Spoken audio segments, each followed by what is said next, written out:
ਵਾਹਿਗੁਰੂ ਜੀ ਕਾ ਖਾਲਸਾ ਵਾਹਿਗੁਰੂ ਜੀ ਕੀ ਫਤਿਹ। ਗੁਰੂ ਪਿਆਰੀ ਸਾਧ ਸੰਗਤ ਜੀ, ਅੱਜ ਆਪਾਂ ਛੇਵੇਂ ਸਤਿਗੁਰੂ ਧੰਨ ਧੰਨ ਸ੍ਰੀ ਗੁਰੂ ਹਰਗੋਬਿੰਦ ਸਾਹਿਬ ਜੀ ਮਹਾਰਾਜ ਸੱਚੇ ਪਾਤਸ਼ਾਹ ਜੀ ਦਲ ਭੰਜਨ ਗੁਰਸੂਰਮਾ, ਜਿਨ੍ਹਾਂ ਦੇ ਜਨਮ ਦਿਹਾੜੇ ਨੂੰ ਮੁੱਖ ਰੱਖ ਕੇ ਇਹ ਕਥਾ ਸਰਵਣ ਕਰ ਰਹੇ ਹਾਂ। ਆਪਣਾ ਅੱਜ ਦਾ ਵਿਸ਼ਾ ਹੈ ਛੇਵੇਂ ਪਾਤਸ਼ਾਹ ਸ੍ਰੀ ਗੁਰੂ ਹਰਗੋਬਿੰਦ ਸਾਹਿਬ ਜੀ ਮਹਾਰਾਜ ਸੱਚੇ ਪਾਤਸ਼ਾਹ ਜੀ ਦੀ ਜਨਮ ਕਥਾ, ਉਹਨਾਂ ਦੇ ਜਨਮ ਦਿਨ ਦੇ ਪ੍ਰਥਾਏ ਜੋ ਅਸੀਂ ਉਹਨਾਂ ਦਾ ਜਨਮ ਦਿਨ ਮਨਾ ਰਹੇ ਹਾਂ। ਇਹ ਜਨਮ ਦਿਨ ਛੇਵੇਂ ਪਾਤਸ਼ਾਹ ਜੀ ਦਾ ਸਿੱਖ ਧਰਮ ਦੇ ਵਿੱਚ ਬਹੁਤ ਇੱਕ ਵੱਖਰੀ ਅਹਿਮੀਅਤ ਰੱਖਦਾ ਹੈ, ਕਿਉਂਕਿ ਇਸ ਦਿਨ 'ਤੇ ਗੁਰੂ ਘਰਾਂ ਦੇ ਵਿੱਚ ਮਿੱਸੇ ਪ੍ਰਸ਼ਾਦਿਆਂ ਦਾ ਲੰਗਰ ਚੱਲਦਾ। ਮਿੱਸੇ ਪ੍ਰਸ਼ਾਦੇ, ਅਚਾਰ, ਲੱਸੀ, ਮੱਖਣ ਇਤਿਆਦਿਕ। ਸੋ ਇਹ ਤਾਂ ਹੀ ਚੱਲਦਾ ਕਿ ਬਾਬਾ ਬੁੱਢਾ ਸਾਹਿਬ ਜੀ ਦੇ ਕੋਲੇ ਮਾਤਾ ਗੰਗਾ ਜੀ ਇਹ ਸਾਰੀਆਂ ਵਸਤੂਆਂ ਲੈ ਕੇ ਗਏ ਸਨ ਜਦੋਂ ਮਾਤਾ ਜੀ ਨੂੰ ਪੁੱਤਰ ਪ੍ਰਾਪਤੀ ਦਾ ਵਰ ਮਿਲਿਆ ਸੀ। ਸੋ ਸ੍ਰੀ ਗੁਰੂ ਹਰਗੋਬਿੰਦ ਸਾਹਿਬ ਜੀ ਮਹਾਰਾਜ ਸੱਚੇ ਪਾਤਸ਼ਾਹ ਜੀ ਦੀ ਜਨਮ ਦੀ ਖੁਸ਼ੀ ਨੂੰ ਮੁੱਖ ਰੱਖਦਿਆਂ ਹੋਇਆਂ ਸ੍ਰੀ ਗੁਰੂ ਅਰਜਨ ਦੇਵ ਜੀ ਮਹਾਰਾਜ ਸੱਚੇ ਪਾਤਸ਼ਾਹ ਜੀ ਇਸ ਖੁਸ਼ੀ ਨੂੰ ਪਰਮਾਤਮਾ ਦੇ ਨਾਲ ਸਾਂਝੀ ਕਰਦਿਆਂ ਹੋਇਆਂ ਸ੍ਰੀ ਗੁਰੂ ਗ੍ਰੰਥ ਸਾਹਿਬ ਜੀ ਦੇ ਪਾਵਨ ਅੰਗ 396 ਦੇ ਉੱਪਰ ਉਹਨਾਂ ਦਾ ਇੱਕ ਸ਼ਬਦ ਸੁਭਾਇਮਾਨ ਆਸਾ ਰਾਗ ਦੇ ਵਿੱਚ ਜੰਮਿਆ ਪੂਤ ਭਗਤ ਗੋਬਿੰਦ ਕਾ, ਪ੍ਰਗਟਿਆ ਸਭ ਮਹਿ ਲਿਖਿਆ ਤੁਰਕਾ।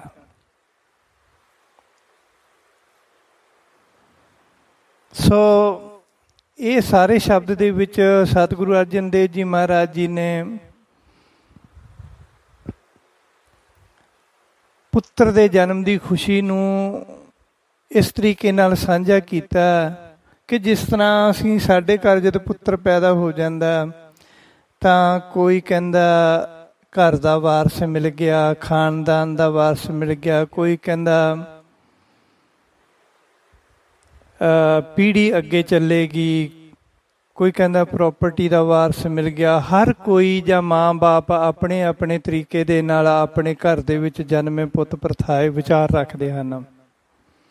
ਪਰ ਸਤਿਗੁਰੂ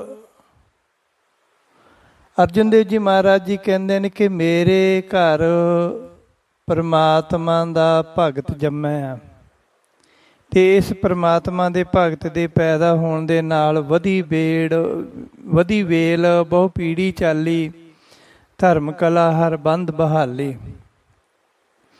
ਸਤਿਗੁਰੂ ਜੀ ਕਹਿੰਦੇ ਹਨ ਕਿ ਜਿੱਥੇ ਸਾਡੇ ਘਰ ਦੇ ਵਿੱਚ ਸਾਡੀ ਪਰੰਪਰਾਗਤ ਪੀੜ੍ਹੀ ਅੱਗੇ ਵਧੀ ਹੈ, ਉੱਥੇ ਇਸ ਦੇ ਨਾਲ ਨਾਲ ਧਰਮ ਦੀ ਕਲਾ ਦੇ ਵਿੱਚ ਵੀ ਵਾਧਾ ਹੋਇਆ। ਗੁਰੂ ਨਾਨਕ ਦੀ ਸਿੱਖੀ ਦੇ ਵਿੱਚ ਇੱਕ ਸਿੱਖ ਪੈਦਾ ਹੋਇਆ, ਗੁਰੂ ਨਾਨਕ ਦੀ ਸਤ ਸੰਗਤ ਦਾ ਇੱਕ ਮੈਂਬਰ ਵੱਧ ਗਿਆ। ਇਸ ਤਰ੍ਹਾਂ ਗੁਰੂ ਅਰਜਨ ਦੇਵ ਜੀ ਕਹਿੰਦੇ ਹਨ। ਪਰ ਅਸੀਂ ਕਦੇ ਇੱਦਾਂ ਨਹੀਂ ਸੋਚਿਆ ਕਿ ਸਾਡੇ ਘਰ ਪੁੱਤਰ ਜਦੋਂ ਪੈਦਾ ਹੁੰਦਾ, ਕਦੇ ਨਹੀਂ ਅਸੀਂ ਕਹਿੰਦੇ ਕਿ ਗੁਰੂ ਨਾਨਕ ਦੇਵ ਦੀ ਸਿੱਖੀ ਦਾ ਇੱਕ ਮੈਂਬਰ ਵੱਧ ਗਿਆ, ਗੁਰੂ ਘਰ ਦੀ ਸਤ ਸੰਗਤ ਦਾ ਇੱਕ ਮੈਂਬਰ ਵੱਧ ਗਿਆ। ਕਿਉਂਕਿ ਅਸੀਂ ਸਤਸੰਗ ਵਿੱਚ ਜਾਂਦੇ ਹੀ ਨਹੀਂ ਹਾਂ, ਸਾਡਾ ਸਿੱਖੀ ਨਾਲ ਕੋਈ ਇੰਟਰਸਟ ਹੀ ਨਹੀਂ ਹੈ, ਤਾਂ ਫਿਰ ਅਸੀਂ ਇੱਦਾਂ ਕਿੱਦਾਂ ਸੋਚ ਸਕਦੇ ਹਾਂ। ਪਰ ਗੁਰੂ ਅਰਜਨ ਦੇਵ ਜੀ ਮਹਾਰਾਜ ਜੀ ਇਸ ਤਰ੍ਹਾਂ ਆਪਣੇ ਬਾਲਕ ਹਰਗੋਬਿੰਦ ਦੇ ਜਨਮ 'ਤੇ ਆਪਣੀ ਖੁਸ਼ੀ ਨੂੰ ਜ਼ਾਹਰ ਕਰਦੇ ਹਨ। ਭਾਈ ਗੁਰਦਾਸ ਜੀ ਇਸ ਤਰ੍ਹਾਂ ਲਿਖਦੇ ਹਨ ਆਪਣੀ ਪਹਿਲੀ ਵਾਰ ਦੀ 48ਵੀਂ ਪੌੜੀ ਦੇ ਵਿੱਚ।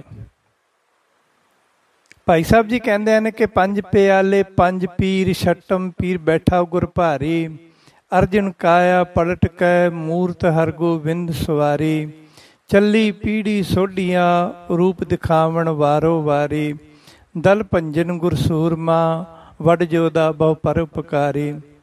ਪੁੱਛਣ ਸਿੱਖ ਅਰਦਾਸ ਕਰ, 6 ਮਹਿਲਾਂ ਤੱਕ ਦਰਸ ਨਿਹਾਰੀ।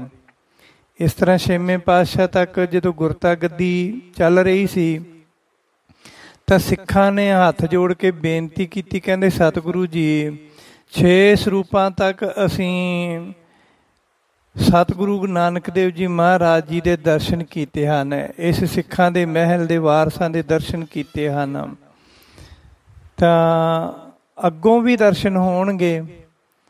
ਤਾਂ ਫਿਰ ਸਤਿਗੁਰੂ 6ਵੇਂ ਪਾਤਸ਼ਾਹ ਜੀ ਨੇ ਇਸ ਤਰ੍ਹਾਂ ਕਿਹਾ, ਭਾਈ ਸਾਹਿਬ ਜੀ ਕਹਿੰਦੇ ਅਗਮ ਅਗੋਚਰ ਸਤਿਗੁਰੂ ਬੋਲੇ ਮੁਖ ਤੇ ਸੁਣੋ ਸੰਸਾਰੀ, ਕਲਯੁਗ ਪੀੜੀ ਸੋਢੀਆਂ ਨਿਹਚਲ ਨੀਵ ਉਸਾਰ ਖਿਲਾਰੀ। ਸਤਿਗੁਰੂ ਜੀ ਨੇ ਜਵਾਬ ਦਿੱਤਾ, ਇਹ ਸਿੱਖੋ ਕਲਯੁਗ ਦੇ ਵਿੱਚ ਸੋਢੀਆਂ ਦੀ ਪੀੜੀ ਨਿਹਚਲ ਬੁਨਿਆਦ ਹੈ, ਕਦੇ ਨਾ ਵੀ ਡੋਲਣ ਵਾਲੀ, ਕਦੇ ਨਾ ਖਤਮ ਹੋਣ ਵਾਲੀ। ਜੋ ਗੁਰੂ ਨਾਨਕ ਪਾਤਸ਼ਾਹ ਜੀ ਨੇ ਇਸ ਨੀਂਵ ਨੂੰ ਖਿਲਾਰਿਆ ਹੈ, ਬਣਾਇਆ ਹੈ, ਕਦੇ ਵੀ ਡੋਲਣ ਵਾਲੀ ਤੇ ਨਾ ਖਤਮ ਵਾਲੀ ਹੋਣ ਵਾਲੀ ਹੈ। ਸਾਹਿਬ ਜੀ ਨੇ ਕਿਹਾ ਕਿ ਜੁਗ ਜੁਗ ਸਤਿਗੁਰ ਧਰੇ ਅਵਤਾਰੀ। ਭਾਈ ਗੁਰਦਾਸ ਜੀ ਕਹਿੰਦੇ ਨੇ ਕਿ 6ਵੇਂ ਪਾਤਸ਼ਾਹ ਜੀ ਨੇ ਕਿਹਾ ਕਿ ਜੁਗ ਜੁਗ ਸਤਿਗੁਰ ਧਰੇ ਅਵਤਾਰੀ। 6 ਮਹਿਲਾਂ ਤੱਕ ਹੀ ਨਹੀਂ, ਅੱਗੇ ਹੋਰ ਵੀ ਸਤਿਗੁਰੂ ਪ੍ਰਤੱਖ ਹੋ ਕੇ ਤੁਹਾਨੂੰ ਦਰਸ਼ਨ ਦਿੰਦੇ ਰਹਿਣਗੇ। ਸੋ ਜੁਗ ਜੁਗ ਦਾ ਅਰਥ ਹੁੰਦਾ ਹੈ, ਵਿਦਵਾਨਾਂ ਨੇ ਯੁਗ ਦਾ ਅਰਥ ਕੀਤਾ 2। ਜਦੋਂ 2 ਵਾਰੀ ਜੁਗ ਜੁਗ ਆ ਜਾਂਦਾ ਤਾਂ ਫਿਰ 4 ਹੋ ਗਿਆ। ਜੁਗ ਜੁਗ 2 ਤੇ 2 4, ਸਤਿਗੁਰ ਧਰੇ ਅਵਤਾਰੀ। 4 ਸਤਿਗੁਰੂ ਹੋਰ ਪ੍ਰਤੱਖ ਰੂਪ ਉੱਪਰ ਆਪ ਜੀ ਨੂੰ ਦਰਸ਼ਨ ਦਿੰਦੇ ਰਹਿਣਗੇ ਇਸ ਗੁਰਤਾ ਤੇ ਬੈਠ ਕੇ। ਸੋ ਇਸ ਤਰ੍ਹਾਂ ਭਾਈ ਗੁਰਦਾਸ ਜੀ ਨੇ ਸਤਿਗੁਰੂ 6ਵੇਂ ਪਾਤਸ਼ਾਹ ਜੀ ਦੇ ਜਨਮ ਪ੍ਰਥਾਏ ਆਪਣੀ ਵਾਰ ਦੇ ਵਿੱਚ ਬਚਨ ਕੀਤੇ ਹਨ ਕਿ ਅਰਜੁਨ ਪਾਤਸ਼ਾਹ ਜੀ ਨੇ ਹਰਗੋਬਿੰਦ ਦਾ ਰੂਪ ਧਾਰਨ ਕਰਕੇ ਆਪਣੀ ਕਾਇਆ ਨੂੰ ਪਲਟ ਲਿਆ ਹੈ। ਸ੍ਰੀ ਗੁਰੂ ਹਰਗੋਬਿੰਦ ਸਾਹਿਬ ਜੀ ਦਾ ਜਨਮ ਹਾੜਵਦੀ 1 ਬਿਕਰਮੀ ਸੰਮਤ 1652, ਜਾਨੀ ਕਿ ਦੇਸੀ ਸਾਲ 1652।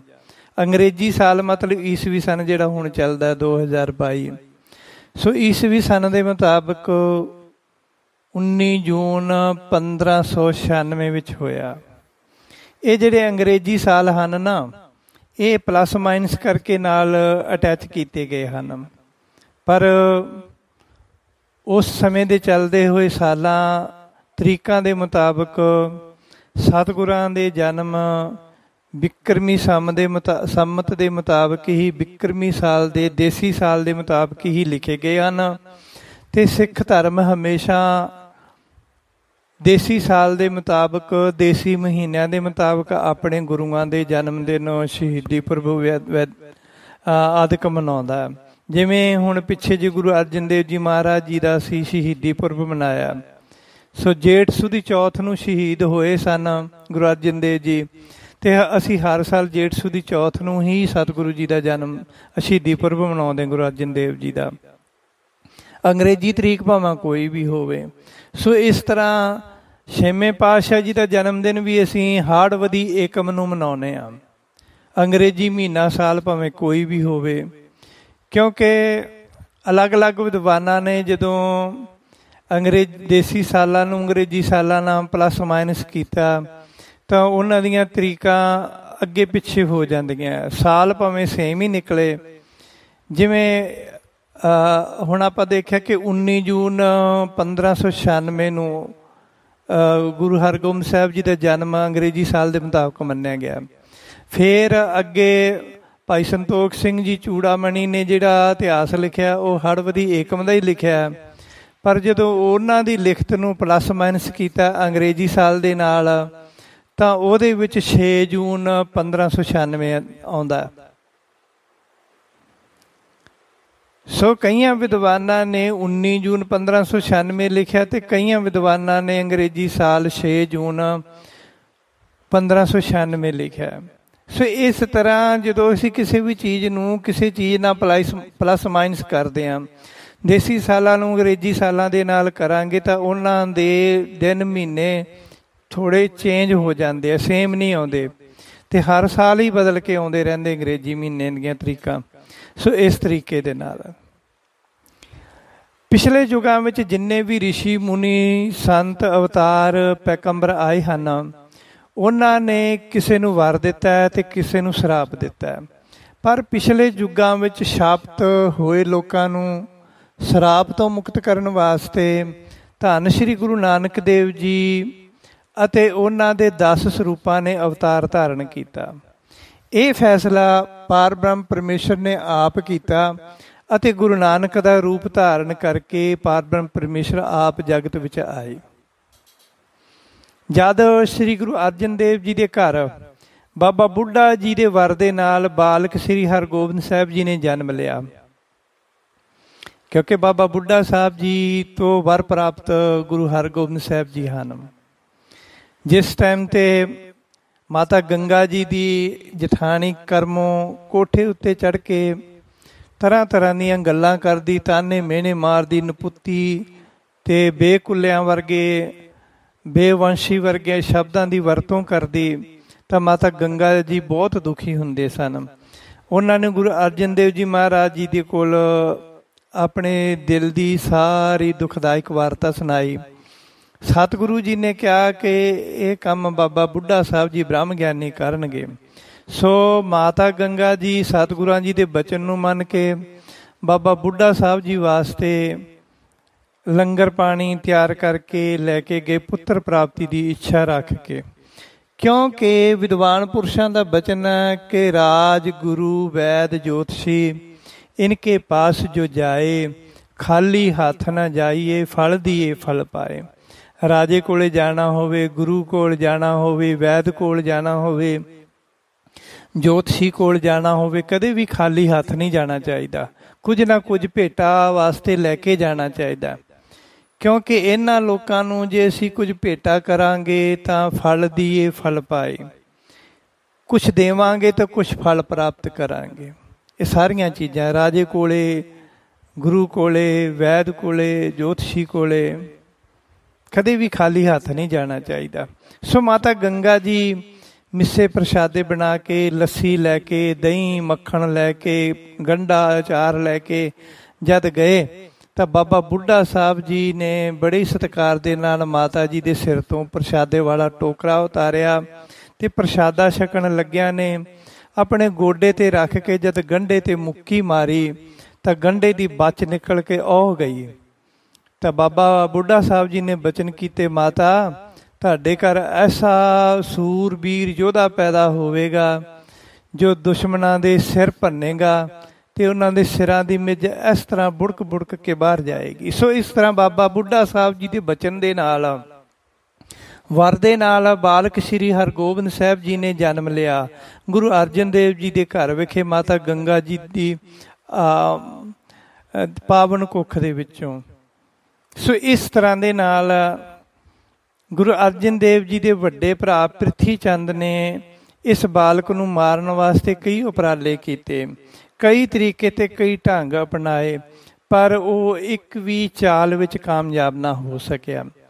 ਭਾਈ ਸਾਹਿਬ ਕਵੀ ਭਾਈ ਸੰਤੋਖ ਸਿੰਘ ਜੀ ਸੂਰਜ ਪ੍ਰਕਾਸ਼ ਵਿੱਚ ਸ੍ਰੀ ਗੁਰੂ ਹਰਗੋਬਿੰਦ ਸਾਹਿਬ ਜੀ ਦੇ ਬਚਪਨਾ ਵਾਲੇ ਕੌਤਕਾਂ ਨੂੰ ਲਿਖਦੇ ਹਨ।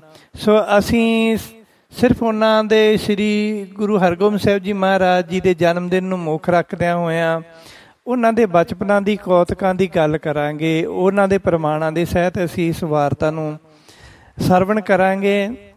ਸੋ ਇਸ ਤਰ੍ਹਾਂ ਪਹਿਲਾ ਪ੍ਰਮਾਣ ਹੈ ਕਿ ਗੁਰੂ ਅਰਜਨ ਦੇਵ ਜੀ ਦੇ ਘਰ ਪੁੱਤਰ ਹੋਣ ਕਰਕੇ ਪ੍ਰਿਥੀ ਚੰਦ ਨੂੰ ਬਹੁਤ ਦੁੱਖ ਹੋਇਆ ਅਤੇ ਉਸ ਨੇ ਇਸ ਬਾਲਕ ਨੂੰ ਮਾਰਨ ਵਾਸਤੇ ਗੁਰੂ ਘਰ ਦੀ ਦਾਈ ਨਾਲ ਸੰਬੰਧ ਬਣਾਇਆ ਅਤੇ ਉਸ ਨੂੰ ਬਹੁਤ ਸਾਰੇ ਪੈਸਿਆਂ ਦਾ ਲਾਲਚ ਦੇ ਕੇ ਆਪਣਾ ਹਮ ਖਿਆਲੀਆ ਬਣਾ ਲਿਆ, ਭਾਵ ਬੱਚੇ ਨੂੰ ਮਾਰਨ ਵਾਸਤੇ ਤਿਆਰ ਕਰ ਲਿਆ। ਜਦ ਦਾਈ ਪ੍ਰਿਥੀ ਚੰਦ ਦੀ ਗੱਲ ਮੰਨ ਗਈ ਤਾਂ ਉਸਨੇ ਆਪਣੇ ਕਿਸੇ ਪਹਿਚਾਣ ਵਾਲੇ ਪਾਸੋਂ ਅੱਵਲ ਦਰਜੇ ਦਾ ਜ਼ਹਿਰ ਲਿਆ ਕੇ ਦਾਈ ਨੂੰ ਦਿੱਤਾ।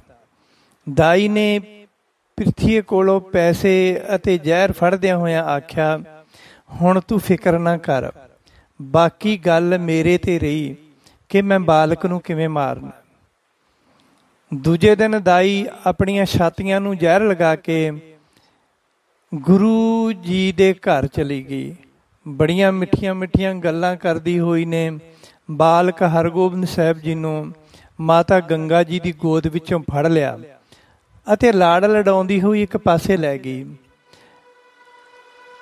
ਇੱਕ ਕਮਰੇ ਦੇ ਅੰਦਰ ਇਕਾਂਤ ਵਿੱਚ ਜਾ ਕੇ ਉਹ ਜ਼ਹਿਰ ਲੱਗੇ ਆਪਣੇ ਮੁੰਮਿਆਂ ਨੂੰ ਬਾਲਕ ਦੇ ਮੂੰਹ ਵਿੱਚ ਪਾਉਣ ਲੱਗੀ, ਪਰ ਅੰਤਰਜਾਮੀ ਬਾਲਕ ਛਾਤੀ ਨੂੰ ਮੂੰਹ ਵਿੱਚ ਨਾ ਪਾਵੇ ਅਤੇ ਮੂੰਹ ਦੂਜੇ ਪਾਸੇ ਕਰਕੇ ਆਪਣੇ ਛੋਟੇ ਛੋਟੇ ਹੱਥਾਂ ਨਾਲ ਦਾਈ ਦੀਆਂ ਛਾਤੀਆਂ ਨੂੰ ਪਿੱਛੇ ਧੱਕ ਦੇਵੇ। ਜਦ ਦਾਈ ਨੇ ਬਾਲਕ ਦੇ ਮੂੰਹ ਵਿੱਚ ਧੱਕੇ ਨਾਲ ਮੁੰਮਾ ਪਾਉਣ ਦੀ ਕੋਸ਼ਿਸ਼ ਕੀਤੀ ਤਾਂ ਬਾਲਕ ਹਰਗੋਬਿੰਦ ਜੀ ਨੇ ਉਸ ਦੀ ਛਾਤੀ ਨੂੰ ਜ਼ੋਰ ਨਾਲ ਪਿੱਛੇ ਧੱਕ ਕੇ ਦਬਾ ਦਿੱਤਾ, ਜਿਸ ਨਾਲ ਦਾਈ ਦੀਆਂ ਚੀਕਾਂ ਨਿਕਲ ਗਈਆਂ ਅਤੇ ਉਹ ਦਰਦ ਦੀ ਮਾਰੀ ਸ਼ੋਰ ਮਚਾਉਣ ਲੱਗੀ। ਦਾਈ ਦਾ ਰੋਣਾ ਸੁਣ ਕੇ ਸਭ ਕਮਰੇ ਵਿੱਚ ਇਕੱਠੇ ਹੋ ਗਏ। ਉਸ ਵੇਲੇ ਗੁਰੂ ਅਰਜਨ ਦੇਵ ਜੀ ਵੀ ਘਰ ਵਿੱਚ ਹੀ ਸਨ। ਸਭ ਨੇ ਦੇਖਿਆ ਕਿ ਦਾਈ ਕੁਰਲਾਟ ਕਰ ਰਹੀ ਹੈ ਅਤੇ ਉਸ ਦਾ ਰੰਗ ਨੀਲਾ ਹੁੰਦਾ ਜਾਂਦਾ, ਪਰ ਬਾਲਕ ਗੋਦੀ ਵਿੱਚ ਪਿਆ ਮੁਸਕਰਾ ਰਿਹਾ ਸੀ। ਮਾਤਾ ਗੰਗਾ ਜੀ ਨੇ ਜਲਦੀ ਨਾਲ ਆਪਣੇ ਪੁੱਤਰ ਨੂੰ ਦਾਈ ਦੀ ਗੋਦੀ ਵਿੱਚੋਂ ਚੁੱਕਿਆ ਅਤੇ ਆਪਣੇ ਗਲ ਨਾਲ ਲਾ ਲਿਆ। ਦੇਖਦਿਆਂ ਦੇਖਦਿਆਂ ਹੀ ਦਾਈ ਦੀ ਜਾਨ ਨਿਕਲ ਗਈ। ਉਸ ਦੇ ਸਰੀਰ ਵਿੱਚੋਂ ਨਿਕਲੀ ਆਤਮਾ ਨੇ ਇੱਕ ਮਨੁੱਖੀ ਆਕਾਰ ਵਿੱਚ ਆਉਂਦਿਆਂ ਹੋਇਆਂ ਸ੍ਰੀ ਗੁਰੂ ਅਰਜਨ ਦੇਵ ਜੀ ਅਤੇ ਬਾਲਕ ਸ੍ਰੀ ਗੁਰੂ ਹਰਗੋਬਿੰਦ ਸਾਹਿਬ ਜੀ ਨੂੰ ਨਮਸਕਾਰ ਕੀਤੀ। ਗੁਰੂ ਅਰਜਨ ਦੇਵ ਜੀ ਨੇ ਉਸ ਆਤਮਾ ਤੋਂ ਪੁੱਛਿਆ, ਭਾਈ ਤੂੰ ਕੌਣ ਹੈ ਅਤੇ ਹੁਣ ਤੂੰ ਇੱਥੇ ਤੇਰੇ ਨਾਲ ਕੀ ਹੋਇਆ? ਤੂੰ ਕੌਣ ਹੈ ਤੇ ਹੁਣ ਇੱਥੇ ਤੇਰੇ ਨਾਲ ਕੀ ਹੋਇਆ? ਸਭ ਨੂੰ ਵਿਸਥਾਰ ਨਾਲ ਕਹਿ ਕੇ ਸੁਣਾਓ। ਦਾਈ ਦੀ ਉਸ ਆਤਮਾ ਨੇ ਦੱਸਿਆ ਕਿ ਮੈਂ ਦੇਵਲੋਕ ਦੀ ਗੰਧਰਵੀ ਹਾਂ। ਮੈਨੂੰ ਆਪਣੀ ਸੁੰਦਰਤਾ ਅਤੇ ਆਪਣੇ ਗੁਣ ਉੱਤੇ ਬਹੁਤ ਗਰੂਰ ਸੀ। ਬਹੁਤ ਸਾਰੇ ਦੇਵਤੇ ਮੈਨੂੰ ਹਾਸਲ ਕਰਨਾ ਚਾਹੁੰਦੇ ਸਨ। ਇੱਕ ਵਾਰ ਇੰਦਰ ਦੇ ਦਰਬਾਰ ਵਿੱਚ ਦੇਵਤਿਆਂ ਦੇ ਗੁਰੂ ਸ੍ਰੀ ਬ੍ਰਹਸਪਤੀ ਜੀ ਆਏ ਅਤੇ ਸਾਰਿਆਂ ਨੇ ਉੱਠ ਕੇ ਉਹਨਾਂ ਦਾ ਸਤਿਕਾਰ ਕੀਤਾ ਤੇ ਨਮਸਕਾਰ ਕੀਤੇ, ਪਰ ਮੈਂ ਆਪਣੀ ਸੁੰਦਰਤਾ ਤੇ ਗੁਣ ਦੇ ਹੰਕਾਰ ਵਿੱਚ ਉਹਨਾਂ ਨੂੰ ਨਮਸਕਾਰ ਨਾ ਕੀਤੇ ਤੇ ਨਾ ਹੀ ਉੱਠ ਕੇ ਖੜੀ ਹੋਈ। ਗੁਰੂ ਬ੍ਰਹਸਪਤੀ ਜੀ ਨੇ ਆਪਣਾ ਅਪਮਾਨ ਜਾਣ ਕੇ ਮੈਨੂੰ ਬਚਨ ਕੀਤਾ ਕਿ ਤੂੰ ਆਪਣੇ ਗੁਰੂ ਦਾ ਸਤਿਕਾਰ ਨਾ ਕਰਕੇ ਨੀਚਾਂ ਵਾਲਾ ਕੰਮ ਕੀਤਾ। ਤੂੰ ਬੁੱਧੀ ਕਰਕੇ ਨੀਚ ਹੈ। ਜਾ ਹੁਣ ਤੂੰ ਮਾਤਲੋਕ ਵਿੱਚ ਜਾ ਕੇ ਨੀਚਾਂ ਵਾਲਾ ਜਨਮ ਭੋਗ। ਨੀਚਾਂ ਦਾ ਸਰੀਰ ਧਾਰਨ ਕਰਕੇ ਦਾਈ ਪੁਣੇ ਦਾ ਨੀਚ ਕਰਮ ਕਰ। ਜਦੋਂ ਗੁਰੂ ਬ੍ਰਹਸਪਤੀ ਜੀ ਨੇ ਮੈਨੂੰ ਇਹ ਸ਼ਰਾਪ ਦਿੱਤਾ ਤਾਂ ਮੈਂ ਆਪਣੀ ਭੁੱਲ ਦੀ ਖਿਮਾ ਮੰਗਦਿਆਂ ਹੋਇਆਂ ਇਸ ਨਿਸ਼ਚਲ ਸ਼ਰਾਪ ਤੋਂ ਮੁਕਤ ਹੋਣ ਦਾ ਹੱਲ ਪੁੱਛਿਆ। ਗੁਰੂ ਬ੍ਰਹਸਪਤੀ ਜੀ ਨੇ ਆਖਿਆ ਕਿ ਕਲਯੁਗ ਵਿੱਚ ਗੁਰੂ ਨਾਨਕ ਨਾਮ ਦਾ ਅਵਤਾਰ ਪੈਦਾ ਹੋਵੇਗਾ ਅਤੇ ਉਹ ਆਪਣੇ 10 ਜਾਮਿਆਂ ਤੱਕ ਪ੍ਰਤੱਖ ਰੂਪ ਵਿੱਚ ਗਿਆਨ ਦੀ ਗੱਦੀ ਚਲਾਏਗਾ। ਜਦ ਗੁਰੂ ਨਾਨਕ ਦਾ 6ਵਾਂ ਜਾਮਾ ਆਏਗਾ ਤਾਂ ਉਸ ਦੇ ਰਾਹੀਂ ਤੇਰਾ ਉਧਾਰ ਹੋਵੇਗਾ ਤੇ ਤੂੰ ਇਸ ਸ਼ਰਾਪ ਤੋਂ ਮੁਕਤ ਹੋ ਜਾਏਂਗੀ। ਸੋ ਇਹ ਸਤਿਗੁਰੂ ਜੀ, ਤੁਹਾਡੇ ਭਰਾ ਪ੍ਰਿਥੀ ਚੰਦ ਨੇ ਮੈਨੂੰ ਬਹੁਤ ਸਾਰਾ ਧਨ ਦੇ ਕੇ ਮੇਰਾ ਇਮਾਨ ਖਰੀਦ ਲਿਆ ਅਤੇ ਮੈਨੂੰ ਆਖਿਆ ਕਿ ਤੂੰ ਸ੍ਰੀ ਅਰਜਨ ਦੇ ਪੁੱਤਰ ਹਰਗੋਬਿੰਦ ਨੂੰ ਜ਼ਹਿਰ ਦੇ ਕੇ ਮਾਰ ਦੇ। ਮੈਂ ਲਾਲਚਵਸ ਹੋ ਕੇ ਆਪਣੇ ਅਸਥਨਾਂ ਨੂੰ ਜ਼ਹਿਰ ਲਾ ਕੇ ਆਈ ਅਤੇ ਬੱਚੇ ਦੇ ਮੂੰਹ ਵਿੱਚ ਪਾ ਕੇ ਇਸ ਨੂੰ ਮਾਰ ਦੇਣਾ ਚਾਹੁੰਦੀ ਸੀ, ਪਰ ਮੇਰੀਆਂ ਛਾਤੀਆਂ ਨੂੰ ਲੱਗਿਆ ਜ਼ਹਿਰ ਮੈਨੂੰ ਹੀ ਚੜ੍ਹ ਗਿਆ ਅਤੇ ਇਸ ਬਹਾਨੇ ਨਾਲ ਮੇਰੀ ਮੌਤ ਹੋ ਗਈ। ਭਾਵ ਮੈਂ ਇਸ ਜੂਨ ਤੋਂ ਅਤੇ ਸ਼ਰਾਪ ਤੋਂ ਛੁਟਕਾਰਾ ਪਾ ਲਿਆ। ਅੱਜ ਮੈਨੂੰ ਇੱਕ ਨਹੀਂ 2 ਸਤਿਗੁਰਾਂ ਦੇ ਦਰਸ਼ਨ ਹੋਏ ਹਨ। ਮੈਂ ਧੰਨ ਹੋ ਗਈ ਹਾਂ ਅਤੇ ਹੁਣ ਮੈਂ ਸ਼ਰਾਪ ਤੋਂ ਮੁਕਤ ਹੋ ਕੇ ਸਵਰਗਾਂ ਨੂੰ ਜਾ ਰਹੀ ਹਾਂ। ਸੋ ਪਿਆਰੀ ਸਾਧ ਸੰਗਤ ਜੀ, ਇੱਕ ਨੋਟ ਕਰਨ ਵਾਲੀ ਗੱਲ ਹੈ ਕਿ ਪਹਿਲੇ ਜ਼ਮਾਨਿਆਂ ਵਿੱਚ ਦਾਈ ਦਾ ਕਿੱਤਾ ਨਿਖਿੱਧ ਮੰਨਿਆ ਜਾਂਦਾ ਸੀ। ਪਹਿਲੇ ਜ਼ਮਾਨਿਆਂ ਦੇ ਵਿੱਚ ਦਾਈ ਦਾ ਕਿੱਤਾ ਨਿਖਿੱਧ ਮੰਨਿਆ ਜਾਂਦਾ ਸੀ, ਪਰ ਅੱਜ ਦੇ ਮਾਡਰਨ ਜ਼ਮਾਨੇ ਵਿੱਚ ਇਹ ਕਿੱਤਾ ਲੇਡੀ ਡਾਕਟਰਾਂ ਦੇ ਹਿੱਸੇ ਵਿੱਚ ਆਇਆ, ਜਿਨ੍ਹਾਂ ਨੂੰ ਅਸੀਂ ਗਾਇਨੀ ਸਪੈਸ਼ਲਿਸਟ ਆਖਦੇ ਹਾਂ। ਅਤੇ ਪੜ੍ਹੀਆਂ ਲਿਖੀਆਂ ਔਰਤਾਂ ਇਹ ਕੰਮ ਕਰਨ ਲੱਗੀਆਂ ਮਾਣ ਮਹਿਸੂਸ ਕਰਦੀਆਂ ਹਨ। ਅਤੇ ਅੱਜ ਕੱਲ੍ਹ ਤਾਂ ਬਹੁਤ ਸਾਰੇ ਪੁਰਸ਼ ਵੀ ਗਾਇਨੀ ਸਪੈਸ਼ਲਿਸਟ ਹੋ ਗਏ ਹਨ। ਦਾਈ ਵਾਲਾ ਨਿਖਿੱਧ ਕੰਮ ਅੱਜ ਕੱਲ੍ਹ ਆਪਣਾ ਰੂਪ ਬਦਲ ਕੇ ਇੱਜ਼ਤ ਵਾਲਾ ਕੰਮ ਹੋ ਗਿਆ ਹੈ। ਸੋ ਇਹ ਪਹਿਲਾ ਪ੍ਰਮਾਣ ਆਪਾਂ ਸਤਿਗੁਰੂ ਜੀ ਦੇ ਬਚਪਨ ਦਾ ਸਰਵਣ ਕੀਤਾ ਹੈ। ਹੁਣ ਦੂਜਾ ਪ੍ਰਮਾਣ ਸਰਵਣ ਕਰਦੇ ਹਾਂ। ਜਦ ਬਾਲਕ ਗੁਰੂ ਹਰਗੋਬਿੰਦ ਸਾਹਿਬ ਜੀ ਥੋੜ੍ਹਾ ਥੋੜ੍ਹਾ ਰਿੜਨ ਲੱਗੇ ਜਾਂ ਥੋੜ੍ਹਾ ਤੁਰਨ ਲੱਗੇ ਤਾਂ ਪ੍ਰਿਥੀ ਚੰਦ ਨੇ ਇੱਕ ਸਪੇਰੇ ਨੂੰ ਪੈਸਿਆਂ ਦਾ ਲਾਲਚ ਦੇ ਕੇ ਇੱਕ ਜ਼ਹਿਰੀਲਾ ਸੱਪ ਗੁਰੂ ਜੀ ਦੇ ਵਿਹੜੇ ਵਿੱਚ ਛਡਵਾ ਦਿੱਤਾ। ਉਧਰ ਅੰਤਰਜਾਮੀ ਬਾਲਕ ਗੁਰੂ ਜੀ ਆਪਣੀ ਮਾਤਾ ਜੀ ਦੀ ਗੋਦ ਵਿੱਚੋਂ ਨਿਕਲ ਕੇ ਰਿੜਦੇ ਰਿੜਦੇ ਵਿਹੜੇ ਵਿੱਚ ਆ ਗਏ। ਜਦ ਜੋਗੀਆਂ ਦਾ ਛੱਡਿਆ ਸੱਪ ਇੱਕ ਖੂੰਜੇ ਵਿੱਚ ਬੈਠਾ ਸੀ ਅਤੇ ਬਾਲਕ ਗੁਰੂ ਜੀ ਉੱਥੇ ਜਾ ਪਹੁੰਚੇ। ਬਾਲਕ ਨੇ ਸੱਪ ਨੂੰ ਸਿਰੀ ਤੋਂ ਪਕੜਿਆ ਅਤੇ ਉਸ ਨੂੰ ਧਰਤੀ ਉੱਤੇ ਰਗੜਨ ਲੱਗੇ ਅਤੇ ਉਸ ਨਾਲ ਖੇਡਣ ਲੱਗੇ। ਜਦ ਕਾਫੀ ਦੇਰ ਹੋ ਗਈ ਤਾਂ ਮਾਤਾ ਗੰਗਾ ਜੀ ਨੇ ਦੇਖਿਆ ਕਿ ਪੁੱਤਰ ਕਿਤੇ ਦਿਖਾਈ ਨਹੀਂ ਦਿੰਦਾ ਅਤੇ ਉਸ ਦੀ ਕੋਈ ਆਵਾਜ਼ ਵੀ ਨਹੀਂ ਆ ਰਹੀ। ਜਦ ਮਾਤਾ ਜੀ ਨੇ ਵਿਹੜੇ ਵਿੱਚ ਆ ਕੇ ਦੇਖਿਆ ਕਿ ਬਾਲਕ ਇੱਕ ਖੂੰਜੇ ਵਿੱਚ ਬੈਠੇ ਹਨ ਅਤੇ ਉਸ ਦੇ ਹੱਥ ਵਿੱਚ ਇੱਕ ਸੱਪ ਹੈ ਜੋ ਤੜਪ ਰਿਹਾ। ਇਹ ਦੇਖ ਕੇ ਮਾਤਾ ਜੀ ਨੇ ਸ਼ੋਰ ਮਚਾ ਦਿੱਤਾ ਤੇ ਰੋਣ ਲੱਗੇ। ਮਾਤਾ ਜੀ ਦਾ ਰੋਣਾ ਸੁਣ ਕੇ ਦਾਸ ਦਾਸੀਆਂ ਮਾਤਾ ਜੀ ਕੋਲ ਇਕੱਠੇ ਹੋ ਗਏ ਅਤੇ ਗੁਰੂ ਅਰਜਨ ਦੇਵ ਜੀ ਵੀ ਆ ਗਏ, ਜੋ ਦੇਵਨੇਤ ਨਾਲ ਘਰ ਵਿੱਚ ਹੀ ਸਨ। ਜਦੋਂ ਬਾਲਕ ਗੁਰੂ ਜੀ ਨੇ ਹੱਸਦਿਆਂ ਹੋਇਆਂ ਸੱਪ ਨੂੰ ਅੰਤਲੀ ਵਾਰ ਧਰਤੀ ਉੱਤੇ ਚੰਗੀ ਤਰ੍ਹਾਂ ਰਗੜ ਕੇ ਆਪਣੇ ਹੱਥਾਂ ਵਿੱਚੋਂ ਛੱਡ ਦਿੱਤਾ ਤਾਂ ਮਾਤਾ ਜੀ ਨੇ ਇੱਕਦਮ ਬਾਲਕ ਨੂੰ ਭੱਜ ਕੇ ਜਾ ਕੇ ਚੁੱਕ ਕੇ ਆਪਣੀ ਛਾਤੀ ਨਾਲ ਲਾ ਲਿਆ। ਦੇਖਦਿਆਂ ਸੱਪ ਦੀ ਜਾਨ ਨਿਕਲ ਗਈ ਅਤੇ ਉਸ ਦੀ ਆਤਮਾ ਨੇ ਮਨੁੱਖਾ ਰੂਪ ਧਾਰਨ ਕਰਕੇ ਬਾਲਕ ਗੁਰੂ ਜੀ ਨੂੰ ਅਤੇ ਸ੍ਰੀ ਗੁਰੂ ਅਰਜਨ ਦੇਵ ਜੀ ਨੂੰ ਨਮਸਕਾਰ ਕੀਤੇ। ਸ੍ਰੀ ਗੁਰੂ ਅਰਜਨ ਦੇਵ ਜੀ ਨੇ ਜੋ ਵੀ ਉਸ ਆਤਮਾ ਕੋਲੋਂ ਪੁੱਛਿਆ ਉਸ ਨੂੰ ਕਵੀ ਸੰਤੋਖ ਸਿੰਘ ਜੀ ਸੂਰਜ ਪ੍ਰਕਾਸ਼ ਦੇ ਅੰਸ਼ੂ 9 ਵਿੱਚ ਇਸ ਪ੍ਰਕਾਰ ਲਿਖਦੇ ਹਨ। ਬੂਝਨ ਕੀਨ ਤਿਸੈ ਕਹੁ ਕੌਣ, ਤੂੰ ਕੈਸੇ ਭਯੰਗਮ ਕੋ ਤਨ ਪਾਇਓ। ਬੂਝਨ ਕੀਨ ਤਿਸੈ ਕਹੁ ਕੌਣ, ਤੂੰ ਕੈਸੇ ਭਯੰਗਮ ਕੋ ਤਨ ਪਾਇਓ। ਕਿਉਂ ਮਿਰਤ ਭਾ ਕਿਮ ਦੇ ਲਈ, ਅਸ ਕਿਉਂ ਕਹੋ ਕਾਰਨ ਯਹੀਂ ਚਲ ਆਇਓ। ਇਹਨਾਂ ਪੰਕਤੀਆਂ ਦਾ ਅਰਥ ਹੈ ਕਿ ਗੁਰੂ ਅਰਜਨ ਦੇਵ ਜੀ ਨੇ ਉਸ ਸੱਪ ਦੀ ਆਤਮਾ ਕੋਲੋਂ ਪੁੱਛਿਆ, ਹੇ ਭਾਈ ਤੂੰ ਸਾਨੂੰ ਇਹ ਦੱਸ ਕਿ ਤੂੰ ਕੌਣ ਆ, ਤੂੰ ਇਹ ਸੱਪ ਵਾਲਾ ਸਰੀਰ ਕਿਸ ਤਰ੍ਹਾਂ ਪਾਇਆ, ਤੂੰ ਪਹਿਲਾਂ ਤੇ ਹੁਣ ਮ੍ਰਿਤੂ ਨੂੰ ਕਿਵੇਂ ਪ੍ਰਾਪਤ ਹੋਇਆ ਸੀ ਅਤੇ ਹੁਣ ਤੂੰ ਇਸ ਜੋਨੀ ਵਿੱਚ ਕਿਵੇਂ ਆਇਆ, ਅਤੇ ਹੁਣ ਤੂੰ ਇਹ ਦੱਸ ਕਿ ਇੱਥੇ ਕਿਸ ਕਾਰਨ ਤੂੰ ਆਇਆ ਅਤੇ ਕਿਉਂ ਆਇਆ ਸੀ। ਉਸ ਸੱਪ ਦੀ ਆਤਮਾ ਨੇ ਗੁਰੂ ਅਰਜਨ ਦੇਵ ਜੀ ਅੱਗੇ ਹੱਥ ਜੋੜ ਕੇ ਆਪਣੀ ਵਿਥਿਆ ਸੁਣਾਈ। ਹੇ ਬਖਸ਼ੰਦ ਸਤਿਗੁਰੂ ਜੀ, ਮੈਂ ਨਾਰਦ ਮੁਨੀ ਦੇ ਜ਼ਮਾਨੇ ਵਿੱਚ ਇੱਕ ਬੜਾ ਭਾਰੀ ਤਪਸਵੀ ਹੋਇਆ ਅਤੇ ਮੈਂ ਤਪ ਕਰਕੇ ਹਰ ਤਰ੍ਹਾਂ ਦੀ ਵਿੱਦਿਆ ਹਾਸਲ ਕਰ ਲਈ ਸੀ। ਮੇਰੇ ਅੱਗੇ ਕੋਈ ਵਿਦਵਾਨ ਗਿਆਨੀ ਟਿਕ ਨਹੀਂ ਸਕਦਾ ਸੀ। ਇਸ ਤਰ੍ਹਾਂ ਮੈਨੂੰ ਆਪਣੀ ਵਿੱਦਿਆ ਦਾ ਹੰਕਾਰ ਹੋ ਗਿਆ। ਇੱਕ ਵਾਰ ਬਰਮਾ ਦੇ ਪੁੱਤਰ ਨਾਰਦ ਜੀ ਚਲਦੇ ਫਿਰਦੇ ਮੇਰੇ ਕੋਲ ਆ ਗਏ ਅਤੇ ਮੈਂ ਵਿੱਦਿਆ ਦੇ ਹੰਕਾਰ ਵਿੱਚ ਉਹਨਾਂ ਦਾ ਖੜੇ ਹੋ ਕੇ ਸਨਮਾਨ ਨਾ ਕੀਤਾ। ਉਹਨਾਂ ਨੇ ਜਾਣ ਲਿਆ ਕਿ ਮੈਨੂੰ ਵਿੱਦਿਆ ਦਾ ਹੰਕਾਰ ਹੋ ਗਿਆ। ਉਹ ਮੇਰਾ ਹੰਕਾਰ ਦੂਰ ਕਰਨ ਵਾਸਤੇ ਮੈਨੂੰ ਕਈ ਤਰ੍ਹਾਂ ਦੀਆਂ ਗਿਆਨ ਵਾਲੀਆਂ ਗੱਲਾਂ ਸੁਣਾਉਣ ਲੱਗੇ, ਪਰ ਮੈਂ ਉਹਨਾਂ ਦੀ ਇੱਕ ਨਾ ਸੁਣੀ।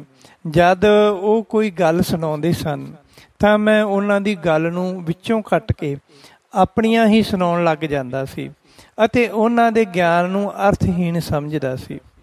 ਫਿਰ ਉਹਨਾਂ ਨੇ ਮੇਰੀ ਇਸ ਮੂਰਖਤਾ ਤੋਂ ਤੰਗ ਆ ਕੇ ਮੈਨੂੰ ਸ਼ਰਾਪ ਦੇ ਦਿੱਤਾ ਕਿ ਤੂੰ ਵਿੱਦਿਆ ਦਾ ਹੰਕਾਰ ਕਰਕੇ ਸੱਪ ਵਾਂਗੂ ਫੁਕਾਰੇ ਮਾਰਦਾ, ਜਾ ਮਾਤਲੋਕ ਵਿੱਚ ਜਾ ਕੇ ਸੱਪ ਦਾ ਸਰੀਰ ਧਾਰਨ ਕਰ ਅਤੇ ਆਪਣੀ ਇਸ ਭੁੱਲ ਦਾ ਪਛਤਾਤਾਪ ਕਰ।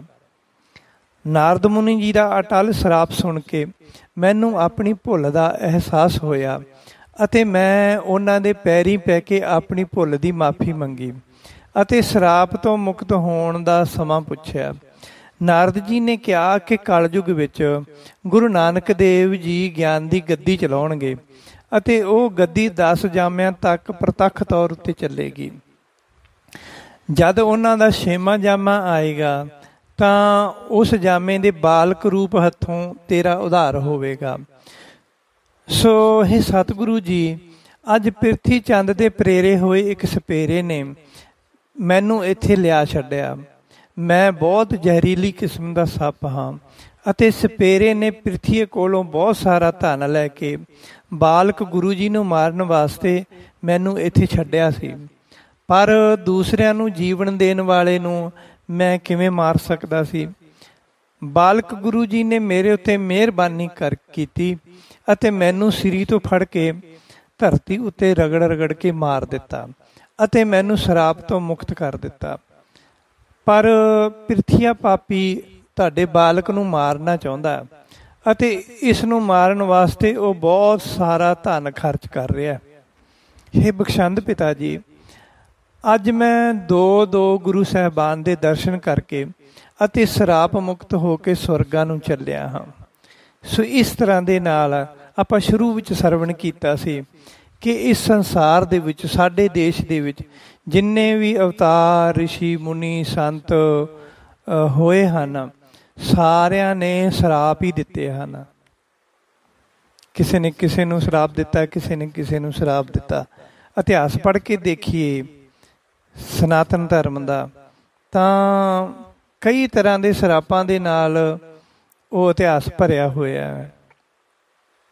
ਸੋ ਉਹਨਾਂ ਸਰਾਪਾਂ ਨੂੰ ਮੁਕਤ ਕਰਨ ਵਾਸਤੇ, ਉਹਨਾਂ ਸਰਾਪੇ ਹੋਈਆਂ ਰੂਹਾਂ ਨੂੰ ਮੁਕਤ ਕਰਨ ਵਾਸਤੇ ਕਲਯੁਗ ਦੇ ਵਿੱਚ ਗੁਰੂ ਨਾਨਕ ਦੇਵ ਜੀ ਨੇ ਅਵਤਾਰ ਧਾਰਨ ਕੀਤਾ। ਅਤੇ ਸਰਾਪੀਆਂ ਹੋਈਆਂ ਰੂਹਾਂ ਨੂੰ ਜੇ ਕਈ ਯੁਗਾਂ ਤੋਂ ਜਨਮਾਂ ਦੇ ਵਿੱਚ ਭਟਕਦੀਆਂ ਫਿਰਦੀਆਂ ਸਨ, ਸਤਿਗੁਰੂ ਨਾਨਕ ਦੇਵ ਜੀ ਦੀ ਗੱਦੀ ਨੇ 10 ਜਾਮਿਆਂ ਦੇ ਵਿੱਚ ਅਲੱਗ-ਅਲੱਗ ਰੂਪਾਂ ਦੇ ਵਿੱਚ, ਅਲੱਗ-ਅਲੱਗ ਥਾਵਾਂ 'ਤੇ ਅਲੱਗ-ਅਲੱਗ ਤਰੀਕਿਆਂ ਦੇ ਨਾਲ ਉਹਨਾਂ ਨੂੰ ਮੁਕਤ ਕੀਤਾ।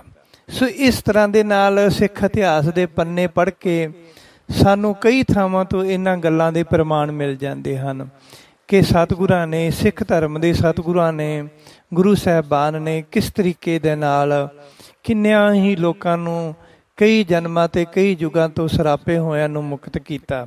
ਸੋ ਇਸ ਤਰ੍ਹਾਂ ਇਸ ਸੱਪ ਨੂੰ ਵੀ ਮੁਕਤ ਕੀਤਾ ਸਤਿਗੁਰੂ 6ਵੇਂ ਪਾਤਸ਼ਾਹ ਜੀ ਨੇ। ਸੋ ਹੁਣ ਆਪਾਂ ਤੀਜਾ ਪ੍ਰਮਾਣ ਸਰਵਣ ਕਰਦੇ ਹਾਂ। ਗੁਰੂ ਜੀ ਦੇ ਦਰ ਅੱਗੇ ਹਰ ਵੇਲੇ ਖੁਸ਼ੀਆਂ ਦੇ ਵਾਜੇ ਵੱਜਦੇ ਰਹਿੰਦੇ ਸਨ, ਜਿਨ੍ਹਾਂ ਨੂੰ ਦੇਖ ਕੇ ਕਰਮੋਂ ਹਰ ਵੇਲੇ ਦੁਖੀ ਹੁੰਦੀ ਰਹਿੰਦੀ ਸੀ ਅਤੇ ਸੋਚਦੀ ਸੀ ਕਿ ਹਰਗੋਬਿੰਦ ਦਿਨੋਂ ਦਿਨ ਵੱਡਾ ਹੋ ਰਿਹਾ ਹੈ। ਜੇ ਇਸ ਨੂੰ ਹੁਣੇ ਨਾ ਖਤਮ ਕੀਤਾ ਤਾਂ ਅੱਗੇ ਜਾ ਕੇ ਮੇਰੇ ਬੱਚਿਆਂ ਨੂੰ ਦਰ ਦੀ ਭੀਖ ਮੰਗਣੀ ਪੈਣੀ ਹੈ। ਉਗਦਾ ਹੋਇਆ ਛੋਟਾ ਦਰਖਤ ਥੋੜ੍ਹੇ ਜ਼ੋਰ ਨਾਲ ਪੁੱਟਿਆ ਜਾਂਦਾ, ਪਰ ਜੇ ਜੜ ਲੰਬੀ ਹੋ ਜਾਏ ਤਾਂ ਮਨੁੱਖ ਜ਼ੋਰ ਲਾ ਕੇ ਹਾਰ ਜਾਂਦਾ, ਫਿਰ ਉਹ ਪੁੱਟਿਆ ਨਹੀਂ ਜਾਂਦਾ। ਇੱਕ ਦਿਨ ਪ੍ਰਿਥੀਆ ਆਪਣੀ ਪਤਨੀ ਕੋਲ ਆਪਣੀਆਂ ਵਡਿਆਈਆਂ ਮਾਰ ਰਿਹਾ ਸੀ ਕਿ ਅਰਜਨ ਦੇਵ ਮੇਰੀ ਪਦਵੀ ਨਾਲ ਹੀ ਗੁਰੂ ਬਣਿਆ। ਇਸ ਲਈ ਸਿਆਣੇ ਸਿੱਖ ਤਾਂ ਹਾਲੇ ਵੀ ਅਰਜਨ ਨੂੰ ਮੱਥਾ ਨਹੀਂ ਟੇਕਦੇ, ਕਿਉਂਕਿ ਉਹ ਮੇਰੀਆਂ ਕਰਾਮਾਤਾਂ ਤੋਂ ਜਾਣੂ ਹਨ। ਕਈ ਸਿੱਖ ਮੈਨੂੰ ਆ ਕੇ ਆਖਦੇ ਹਨ ਕਿ ਗੁਰੂ ਜੀ ਫਲਾਣੇ ਦੁੱਖ ਦੇ ਸਮੇਂ ਤੁਸੀਂ ਸਾਡੀ ਸਹਾਇਤਾ ਕੀਤੀ ਸੀ। ਪ੍ਰਿਥੀਏ ਦੀਆਂ ਫੋਕੀਆਂ ਵਡਿਆਈਆਂ ਸੁਣ ਕੇ ਕਰਮੋਂ ਨੇ ਆਖਿਆ, ਨਾ ਜੀ ਨਾ, ਫੋਕੀਆਂ ਗੱਲਾਂ ਨਾ ਕਰੋ। ਜਿਹੜਾ ਕੰਡਾ ਸਾਡੀ ਛਾਤੀ ਵਿੱਚ ਖੁੱਭਿਆ ਹੈ ਉਹ ਤਾਂ ਤੁਹਾਡੇ ਕੋਲੋਂ ਨਿਕਲਦਾ ਨਹੀਂ। ਤੁਹਾਡੇ ਕੋਲੋਂ ਹਰਗੋਬਿੰਦ ਤਾਂ ਮਾਰਿਆ ਨਹੀਂ ਜਾਂਦਾ, ਜੋ ਵੀ ਉਸ ਨੂੰ ਮਾਰਨ ਜਾਂਦਾ ਉਹ ਆਪ ਹੀ ਮਰ ਜਾਂਦਾ ਅਤੇ ਦੁਸ਼ਮਣ ਬਚ ਜਾਂਦਾ। ਪਹਿਲਾਂ ਦਾਈ ਮਰ ਗਈ, ਫਿਰ ਸੱਪ ਮਰ ਗਿਆ। ਹੁਣ ਤੁਸੀਂ ਕਹਿੰਦੇ ਸੀ ਕਿ ਸੀਤਲਾ ਨਾਲ ਤਾਂ ਇਹ ਜ਼ਰੂਰ ਮਰ ਜਾਏਗਾ, ਪਰ ਉਹ ਤਾਂ ਫੇਰ ਬਚ ਗਿਆ। ਪ੍ਰਿਥੀਆ ਕਹਿੰਦਾ, ਬਾਲਕ ਨੂੰ ਬਚਾਉਣ ਵਾਸਤੇ ਉਹਨਾਂ ਨੇ ਬਹੁਤ ਉਪਾਅ ਕੀਤੇ ਹਨ, ਜਾਦੂ ਟੂਣੇ ਕਰਵਾਏ ਹਨ, ਪੰਡਤਾਂ ਕੋਲੋਂ ਚੰਡੀ ਪੜਵਾਈ ਹੈ, ਫੇਰ ਕਿਤੇ ਜਾ ਕੇ ਮੇਰਾ ਬਚਨ ਨਿਸ਼ਫਲ ਹੋਇਆ। ਨਹੀਂ ਤਾਂ ਉਸਨੇ ਕਦੇ ਨਹੀਂ ਬਚਣਾ ਸੀ। ਹੁਣ ਮੈਂ ਐਸਾ ਉਪਾਅ ਕਰਾਂਗਾ ਕਿ ਬਾਲਕ ਬਚ ਨਹੀਂ ਸਕੇਗਾ। ਗੁਰੂ ਅਰਜਨ ਦੇਵ ਜੀ ਦੇ ਘਰ ਇੱਕ ਪੰਡਤ ਨੌਕਰ ਸੀ ਜੋ ਬਾਲਕ ਹਰਗੋਬਿੰਦ ਸਾਹਿਬ ਜੀ ਦਾ ਖਿਡਾਵਾ ਸੀ। ਇੱਕ ਦਿਨ ਪਿਰਥੀਏ ਨੇ ਉਸ ਨੂੰ ਆਪਣੇ ਘਰ ਬੁਲਾਇਆ ਅਤੇ ਆਖਿਆ ਕਿ ਤੂੰ ਬੰਦਾ ਬਹੁਤ ਚੰਗਾ, ਤੂੰ ਸਾਡੇ ਘਰ ਨੌਕਰ ਰਹਿ ਜਾ। ਅਰਜਨ ਤੈਨੂੰ ਤਨਖਾਹ ਘੱਟ ਦਿੰਦਾ ਅਤੇ ਕੰਮ ਜ਼ਿਆਦਾ ਕਰਵਾਉਂਦਾ। ਪੰਡਤ ਨੇ ਆਖਿਆ, ਹਾਂ ਜੀ, ਮੈਂ ਥੱਕ ਜਾਂਦਾ, ਸਾਰਾ ਦਿਨ ਬਾਲਕ ਨੂੰ ਕੁੱਛੜ ਚੁੱਕ ਕੇ ਰੱਖਦਾ, ਬਾਲਕ ਵੀ ਡਾਢਾ ਮੋਟਾ ਭਾਰਾ। ਫਿਰ ਪਿਰਥੀਏ ਨੇ ਆਖਿਆ ਕਿ ਤੂੰ ਸਾਡਾ ਇੱਕ ਕੰਮ ਕਰ, ਤੇਰੇ ਕਰਨ ਵਾਲਾ ਹੈ ਅਤੇ ਤੇਰੇ ਬਿਨਾਂ ਹੋਰ ਕੋਈ ਕਰ ਨਹੀਂ ਸਕੇਗਾ। ਗੱਲ ਕਰਨ ਤੋਂ ਪਹਿਲਾਂ ਆਪਾਂ ਦੋਨੋਂ ਸਹੁੰ ਪਾ ਲਈਏ। ਸਹੁੰ ਖਾਣ ਨਾਲ ਜਰਾ ਤਸੱਲੀ ਜੀ ਹੋ ਜਾਂਦੀ ਹੈ। ਇਹ ਸੁਣ ਕੇ ਪੰਡਤ ਨੇ ਜਨੇਊ ਪਕੜ ਕੇ ਸਹੁੰ ਖਾਧੀ ਕਿ ਮੈਂ ਤੁਹਾਡਾ ਕੰਮ ਜ਼ਰੂਰ ਕਰਾਂਗਾ, ਜੇ ਨਾ ਕਰ ਸਕਿਆ ਤਾਂ ਤੁਹਾਡੀ ਸੁਣੀ ਗੱਲ ਕਿਸੇ ਕੋਲ ਨਹੀਂ ਕਰਾਂਗਾ, ਜਾਂ ਤੁਸੀਂ ਇਹ ਸਮਝ ਲਓ ਕਿ ਮੈਂ ਤੁਹਾਡੀ ਗੱਲ ਸੁਣੀ ਹੀ ਨਹੀਂ। ਇਹ ਸੁਣ ਕੇ ਪਿਰਥੀਏ ਨੂੰ ਵਿਸ਼ਵਾਸ ਜਿਹਾ ਆਇਆ ਅਤੇ ਉਸਨੇ ਆਖਿਆ, ਪੰਡਤ ਜੀ, ਤੁਸੀਂ ਹਰਗੋਬਿੰਦ ਨੂੰ ਜ਼ਹਿਰ ਦੇ ਕੇ ਮਾਰ ਦਿਓ। ਉਹ ਮੇਰੀ ਛਾਤੀ ਦਾ ਵੱਡਾ ਕੰਡਾ ਹੈ, ਅਰਜਨ ਨਪੁੱਤਾ ਹੋ ਜਾਵੇਗਾ ਅਤੇ ਗੁਰਤਾ ਸਾਡੇ ਕੋਲ ਆ ਜਾਵੇਗੀ। ਇਹ ਕਹਿ ਕੇ ਪਿਰਥੀਏ ਨੇ 500 ਚਾਂਦੀ ਦੇ ਸਿੱਕੇ ਪੰਡਤ ਦੇ ਅੱਗੇ ਰੱਖ ਦਿੱਤੇ ਅਤੇ ਆਖਿਆ, ਮੈਨੂੰ ਵੀ ਤੁਹਾਡੇ ਜਨੇਊ ਦੀ ਕਸਮ ਹੈ, ਜੇ ਦਿੱਤਾ ਧਨ ਵਾਪਸ ਲਵਾਂ ਤਾਂ ਮੈਂ ਤੁਹਾਨੂੰ ਬਹੁਤ ਸਾਰਾ ਹੋਰ ਧਨ ਦੇਵਾਂਗਾ। ਇਹ ਸੁਣ ਕੇ ਪੰਡਤ ਲਾਲਚ ਵਿੱਚ ਆ ਗਿਆ ਅਤੇ ਗੱਲ ਮੰਨ ਲਈ। ਪਿਰਥੀਏ ਨੇ ਆਖਿਆ ਕਿ ਜੇ ਕੋਈ ਗੱਲ ਹੋਈ ਤਾਂ ਤੂੰ ਮੇਰੇ ਘਰ ਆ ਜਾਈਂ, ਤੈਨੂੰ ਕੋਈ ਕੁਛ ਨਹੀਂ ਕਹਿ ਸਕੇਗਾ। ਵਾਹਿਗੁਰੂ। ਪੰਡਤ ਜ਼ਹਿਰ ਦੀ ਡਲੀ ਸਿਰ ਉੱਤੇ ਰੱਖ ਕੇ ਲੈ ਗਿਆ ਅਤੇ ਰਾਤ ਨੂੰ ਉਸਨੂੰ ਚੰਗੀ ਤਰ੍ਹਾਂ ਪੀਸ ਕੇ ਇੱਕ ਪੁੜੀ ਬਣਾ ਲਈ ਅਤੇ ਪੱਗ ਦੇ ਲੜ ਬੰਨ੍ਹ ਕੇ ਪੱਗ ਵਿੱਚ ਹੀ ਛੁਪਾ ਲਈ। ਬ੍ਰਾਹਮਣ ਨੇ ਪੱਕਾ ਮਨ ਬਣਾ ਲਿਆ ਕਿ ਉਹ ਬਾਲਕ ਨੂੰ ਅੱਜ ਜ਼ਰੂਰ ਜ਼ਹਿਰ ਦੇ ਦੇਵੇਗਾ। ਉਹ ਸਵੇਰੇ ਜਲਦੀ ਨਾਲ ਜਾਗ ਪਿਆ ਤੇ ਪਾਪ ਕਰਨ ਦਾ ਮੌਕਾ ਲੱਭਣ ਲੱਗਾ। ਸਵੇਰੇ ਉੱਠ ਕੇ ਬ੍ਰਾਹਮਣ ਨੇ ਬਾਲਕ ਨੂੰ ਕੁੱਛੜ ਚੁੱਕ ਕੇ ਵਿਹੜੇ ਵਿੱਚ ਖੜਾਉਣਾ ਸ਼ੁਰੂ ਕੀਤਾ। ਹਰ ਰੋਜ਼ ਦੀ ਤਰ੍ਹਾਂ ਦਾਸੀ ਮਲਾਈ ਵਾਲਾ ਮਿੱਠਾ ਦਹੀਂ ਚਾਂਦੀ ਦੇ ਕਟੋਰੇ ਵਿੱਚ ਪਾ ਕੇ ਲਿਆਈ, ਜੋ ਦਹੀਂ ਬਾਲਕ ਹਰਗੋਬਿੰਦ ਜੀ ਰੋਜ਼ ਖਾਂਦੇ ਸਨ। ਪੰਡਤ ਨੇ ਕਟੋਰਾ ਆਪਣੇ ਹੱਥ ਵਿੱਚ ਦਾਸੀ ਕੋਲੋਂ ਦਹੀਂ ਵਾਲਾ ਕਟੋਰਾ ਆਪਣੇ ਹੱਥ ਵਿੱਚ ਫੜ ਲਿਆ ਅਤੇ ਬਾਲਕ ਨੂੰ ਲੈ ਕੇ ਚੁਬਾਰੇ ਚੜ੍ਹ ਗਿਆ। ਚੁਬਾਰੇ ਵਿੱਚ ਜਾ ਕੇ ਉਸਨੇ ਦਹੀਂ ਵਿੱਚ ਜ਼ਹਿਰ ਨੂੰ ਚੰਗੀ ਤਰ੍ਹਾਂ ਘੋਲਿਆ ਅਤੇ ਬਾਲਕ ਨੂੰ ਖਵਾਉਣ ਲੱਗਾ। ਬਾਲਕ ਦਹੀਂ ਖਾਵੇ ਨਾ ਅਤੇ ਮੂੰਹ ਦੂਜੇ ਪਾਸੇ ਕਰ ਲਵੇ। ਪੰਡਤ ਬਾਲਕ ਦੇ ਮੂੰਹ ਵਿੱਚ ਧੱਕੇ ਨਾਲ ਦਹੀਂ ਪਾਉਣ ਲੱਗਾ ਅਤੇ ਨਾਲੇ ਡਰਾਵੇ ਦੇਣ ਲੱਗਾ, ਖਾ ਲਓ ਨਹੀਂ ਤਾਂ ਹਊਆ ਆ ਜਾਵੇਗਾ ਅਤੇ ਤੈਨੂੰ ਫੜ ਕੇ ਲੈ ਜਾਵੇਗਾ। ਬਾਲਕ ਨੇ ਫੇਰ ਵੀ ਦਹੀਂ ਨਾ ਖਾਧੀ ਤਾਂ ਪੰਡਤ ਨੇ ਗੁੱਸੇ ਵਿੱਚ ਆ ਕੇ ਬਾਲਕ ਦਾ ਮੂੰਹ ਫੜਿਆ ਅਤੇ ਧੱਕੇ ਨਾਲ ਦਹੀਂ ਦਾ ਕਟੋਰਾ ਬਾਲਕ ਦੇ ਮੂੰਹ ਨੂੰ ਲਾਉਣ ਲੱਗਾ। ਬਾਲਕ ਨੇ ਜ਼ੋਰ ਲਾ ਕੇ ਆਪਣੇ ਹੱਥਾਂ ਨਾਲ ਉਹ ਕਟੋਰਾ ਪਾਸੇ ਕਰ ਦਿੱਤਾ ਅਤੇ ਉੱਚੀ ਉੱਚੀ ਰੋਣ ਲੱਗੇ। ਬੱਚੇ ਦਾ ਰੋਣਾ ਸੁਣ ਕੇ ਮਾਤਾ ਜੀ ਨੇ ਦਾਸੀ ਨੂੰ ਆਖਿਆ ਕਿ ਬਾਲਕ ਕਿਉਂ ਰੋਂਦਾ ਹੈ, ਉਸ ਨੂੰ ਥੱਲੇ ਲੈ ਕੇ ਆਓ। ਦਾਸੀ ਜਲਦੀ ਨਾਲ ਬਾਲਕ ਨੂੰ ਬ੍ਰਾਹਮਣ ਕੋਲੋਂ ਲੈ ਕੇ ਥੱਲੇ ਆ ਗਈ, ਪਰ ਪੰਡਤ ਬਹੁਤ ਘਬਰਾਇਆ ਹੋਇਆ ਸੀ। ਉਸ ਸਮੇਂ ਸ੍ਰੀ ਗੁਰੂ ਅਰਜਨ ਦੇਵ ਜੀ ਬਾਹਰ ਵਿਹੜੇ ਵਿੱਚ ਇੱਕ ਪਲੰਘੇ ਉੱਪਰ ਬੈਠੇ ਸਨ ਅਤੇ ਹੋਰ ਕਾਫੀ ਸਾਰੇ ਸੇਵਕ ਵੀ ਉੱਥੇ ਬੈਠੇ ਸਨ। ਗੁਰੂ ਜੀ ਅਤੇ ਮਾਤਾ ਜੀ ਨੇ ਪੁੱਤਰ ਨੂੰ ਦੇਖਿਆ ਕਿ ਪੁੱਤਰ ਦੇ ਨੇਤਰ ਛਲਕ ਰਹੇ ਹਨ ਅਤੇ ਡੁਸਕਾਰੇ ਮਾਰ ਕੇ ਰੋ ਰਹੇ ਸਨ। ਗੁਰੂ ਜੀ ਨੇ ਪੁੱਤਰ ਨੂੰ ਗੋਦ ਵਿੱਚ ਲਿਆ ਅਤੇ ਆਪਣੀ ਅੰਤਰਜਾਮਤਾ ਨਾਲ ਸਾਰੀ ਗੱਲ ਜਾਣ ਕੇ ਪੰਡਤ ਨੂੰ ਪੁੱਛਿਆ, ਇਹ ਦਹੀਂ ਕਿਉਂ ਨਹੀਂ ਖਾਂਦੇ? ਪੰਡਤ ਨੇ ਆਖਿਆ, ਜੀ ਜਿਵੇਂ ਰੋਜ਼ ਖਾਂਦੇ ਹਨ ਉਵੇਂ ਹੀ ਅੱਜ ਖਵਾ ਰਿਹਾ ਸੀ, ਬਸ ਥੋੜ੍ਹਾ ਜਿਹਾ ਹਊਏ ਦਾ ਨਾਮ ਲੈ ਕੇ ਡਰਾਇਆ ਸੀ ਕਿ ਬਾਲਕ ਦਹੀਂ ਖਾ ਲਵੇ। ਗੁਰੂ ਜੀ ਨੇ ਕਿਹਾ, ਹੁਣ ਤੁਸੀਂ ਬਾਲਕ ਦੀ ਇੱਛਾ ਅਨੁਸਾਰ ਦਹੀਂ ਖਵਾਓ। ਪੰਡਤ ਕਟੋਰਾ ਪਕੜ ਕੇ ਦਹੀਂ ਖਵਾਉਣ ਲੱਗਾ ਅਤੇ ਨਾਲੇ ਸੋਚਦਾ ਕਿ ਹੁਣ ਮੈਂ ਇਹਨਾਂ ਦੇ ਸਾਹਮਣੇ ਹੀ ਇਹਨਾਂ ਦੇ ਬਾਲਕ ਨੂੰ ਜ਼ਹਿਰ ਦੇ ਕੇ ਮਾਰ ਦੇਵਾਂਗਾ ਅਤੇ ਮੈਨੂੰ ਦੋਸ਼ ਵੀ ਨਹੀਂ ਲੱਗੇਗਾ। ਪਰ ਬਾਲਕ ਨੇ ਫੇਰ ਮੂੰਹ ਦੂਜੇ ਪਾਸੇ ਕਰ ਲਿਆ। ਇਹ ਵੇਖ ਕੇ ਗੁਰੂ ਜੀ ਨੇ ਆਖਿਆ, ਲਿਆਓ, ਪੁੱਤਰ ਨੂੰ ਦਹੀਂ ਅਸੀਂ ਆਪ ਖਵਾਉਂਦੇ ਹਾਂ। ਗੁਰੂ ਜੀ ਨੇ ਜਦ ਦਹੀਂ ਵਾਲਾ ਕਟੋਰਾ ਬਾਲਕ ਅੱਗੇ ਕੀਤਾ ਤਾਂ ਬਾਲਕ ਨੇ ਆਪਣਾ ਮੂੰਹ ਪਾਸੇ ਨਾ ਕੀਤਾ, ਪਰ ਅੱਖਾਂ ਨੀਵੀਆਂ ਕਰ ਲਈਆਂ, ਜਿਸ ਦਾ ਮਤਲਬ ਸੀ ਕਿ ਪਿਤਾ ਜੀ, ਮੈਂ ਤੁਹਾਡੀ ਆਗਿਆ ਵਿੱਚ ਹਾਂ, ਜੇ ਤੁਸੀਂ ਜ਼ਹਿਰ ਖਵਾਉਂਦੇ ਹੋ ਤਾਂ ਮੈਂ ਖਾ ਲੈਂਦਾ ਹਾਂ। ਪਰ ਅੰਤਰਜਾਮੀ ਸਤਿਗੁਰੂ ਜੀ ਨੇ ਦਹੀਂ ਬਾਲਕ ਦੇ ਮੂੰਹ ਨੂੰ ਨਾ ਲਾਇਆ। ਗੁਰੂ ਜੀ ਪਾਸ ਛੋਟੇ ਕੱਦ ਦੀ ਨਸਲ ਦਾ ਇੱਕ ਕੁੱਤਾ ਸੀ ਜੋ ਹਰ ਵੇਲੇ ਗੁਰੂ ਜੀ ਦੇ ਨਾਲ ਹੀ ਰਿਹਾ ਕਰਦਾ ਸੀ। ਉਹਨਾਂ ਨੇ ਆਪਣੇ ਪਲੰਘ ਥੱਲਿਓਂ ਉਸ ਕੁੱਤੇ ਨੂੰ ਬੁਲਾਇਆ ਅਤੇ ਉਸ ਨੂੰ ਦਹੀਂ ਖਾਣ ਲਈ ਆਖਿਆ, ਪਰ ਕੁੱਤੇ ਨੇ ਵੀ ਦਹੀਂ ਸੁੰਘ ਕੇ ਛੱਡ ਦਿੱਤਾ ਅਤੇ ਸਿਰ ਹਿਲਾ ਕੇ ਅਤੇ ਕੰਨਾਂ ਨੂੰ ਖੜਕਾ ਕੇ ਇਸ਼ਾਰਾ ਕੀਤਾ ਕਿ ਇਸ ਦਹੀਂ ਦੇ ਵਿੱਚ ਜ਼ਹਿਰ ਹੈ। ਗੁਰੂ ਜੀ ਨੇ ਆਪਣੀ ਸੁਰਤ ਰਾਹੀਂ ਕੁੱਤੇ ਨੂੰ ਆਖਿਆ, ਅਸੀਂ ਤੇਰੇ ਨਾਲ ਹਾਂ ਅਤੇ ਇੱਥੇ ਉੱਥੇ ਤੇਰੇ ਸਹਾਈ ਹੋਵਾਂਗੇ, ਪਰ ਹੁਣ ਤੂੰ ਦਹੀਂ ਖਾ ਕੇ ਦੁਸ਼ਟ ਬ੍ਰਾਹਮਣ ਦੇ ਕਪਟ ਨੂੰ ਪ੍ਰਗਟ ਕਰ। ਮਾਤਾ ਗੰਗਾ ਜੀ ਗੁਰੂ ਜੀ ਦੇ ਨੇੜੇ ਹੀ ਬੈਠ ਗਏ ਅਤੇ ਬ੍ਰਾਹਮਣ ਨੂੰ ਵੀ ਬਿਠਾ ਲਿਆ। ਪੰਡਤ ਦਾ ਮੂੰਹ ਪੀਲਾ ਪੈ ਗਿਆ ਸੀ। ਉਸ ਦਾ ਧਰਤੀ ਵਿੱਚ ਗਰਕ ਜਾਣ ਨੂੰ ਦਿਲ ਕਰਦਾ ਸੀ ਜਾਂ ਆਕਾਸ਼ ਵਿੱਚ ਉੱਡ ਜਾਣ ਨੂੰ ਜੀ ਕਰਦਾ ਸੀ, ਕਿਉਂਕਿ ਉਸ ਦਾ ਖੋਟ ਹੁਣ ਜ਼ਾਹਰ ਹੋਣ ਲੱਗਿਆ ਸੀ ਅਤੇ ਸਾਰੇ ਜਾਣ ਗਏ ਸਨ। ਗੁਰੂ ਜੀ ਦਾ ਬਚਨ ਮੰਨ ਕੇ ਕੁੱਤੇ ਨੇ ਦਹੀਂ ਖਾ ਲਿਆ ਅਤੇ ਇੱਧਰ ਉੱਧਰ ਫਿਰਨ ਲੱਗਾ। ਇੱਕ ਘੜੀ ਬਾਅਦ ਉਹ ਡਿੱਗ ਪਿਆ।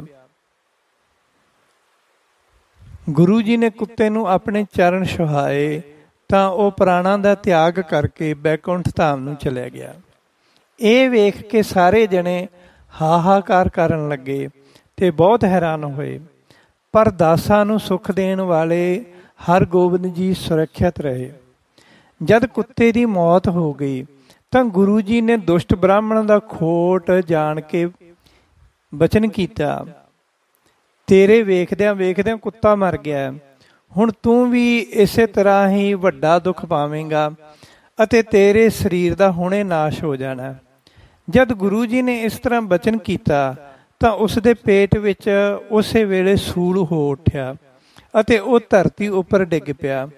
ਉਹ ਦਰਦ ਨਾਲ ਹਾਏ ਹਾਏ ਕਰਨ ਲੱਗਾ ਅਤੇ ਧਰਤੀ ਉੱਤੇ ਅੱਡੀਆਂ ਰਗੜ ਰਗੜ ਕੇ ਮਰ ਗਿਆ ਅਤੇ ਉਸ ਦੀ ਦੇਹੀ ਦਾ ਰੰਗ ਨੀਲਾ, ਕਾਲਾ ਤੇ ਕਰੂਪ ਹੋ ਗਿਆ। ਕੁੱਤੇ ਅਤੇ ਬ੍ਰਾਹਮਣ ਨੂੰ ਮਰਿਆ ਦੇਖ ਕੇ ਉੱਥੇ ਖੜੇ ਲੋਕ ਬਹੁਤ ਹੈਰਾਨ ਹੋਏ ਅਤੇ ਆਖਣ ਲੱਗੇ ਕਿ ਇਸ ਪਾਪੀ ਬ੍ਰਾਹਮਣ ਨੇ ਇਹ ਮਹਾਨ ਕਪਟ ਕੀ ਜਾਣ ਕੇ ਕੀਤਾ ਹੈ। ਇਹ ਬਾਲਕ ਨੂੰ ਕਿਉਂ ਜ਼ਹਿਰ ਦੇ ਰਿਹਾ ਸੀ।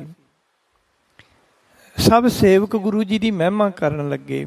ਫੇਰ ਮਰੇ ਹੋਏ ਕਰੂਪ ਬ੍ਰਾਹਮਣ ਨੂੰ ਦੇਖ ਕੇ ਗੁਰੂ ਜੀ ਨੇ ਇੱਕ ਸ਼ਬਦ ਉਚਾਰਨ ਕੀਤਾ ਜੋ ਗੁਰੂ ਗ੍ਰੰਥ ਸਾਹਿਬ ਜੀ ਦੇ ਵਿੱਚ ਭੈਰੋ ਰਾਗ ਵਿੱਚ ਸੁਭਾਏਮਾਨ ਹੈ। ਲੇਪ ਨ ਲਾਗੋ ਤਿਲਕਾ ਮੂਲ, ਦੁਸ਼ਟ ਬ੍ਰਾਹਮਣ ਮੂਆ ਹੋਏ ਕਸੂਲ, ਹਰ ਜਨ ਰਾਖੇ ਪਾਰ ਬ੍ਰਹਮ ਆਪ, ਪਾਪੀ ਮੂਆ ਗੁਰ ਪ੍ਰਤਾਪ ਰਹਾਓ। ਸੋ ਇਸ ਤਰ੍ਹਾਂ ਇਸ ਸਾਰੇ ਸ਼ਬਦ ਦੇ ਅਰਥ ਇਸ ਪ੍ਰਕਾਰ ਹਨ ਕਿ ਜ਼ਹਿਰ ਨੇ ਇੱਕ ਤਿਲ ਦੇ ਦਾਣੇ ਜਿੰਨਾ ਵੀ ਅਸਰ ਬਾਲਕ ਉੱਪਰ ਨਹੀਂ ਕੀਤਾ।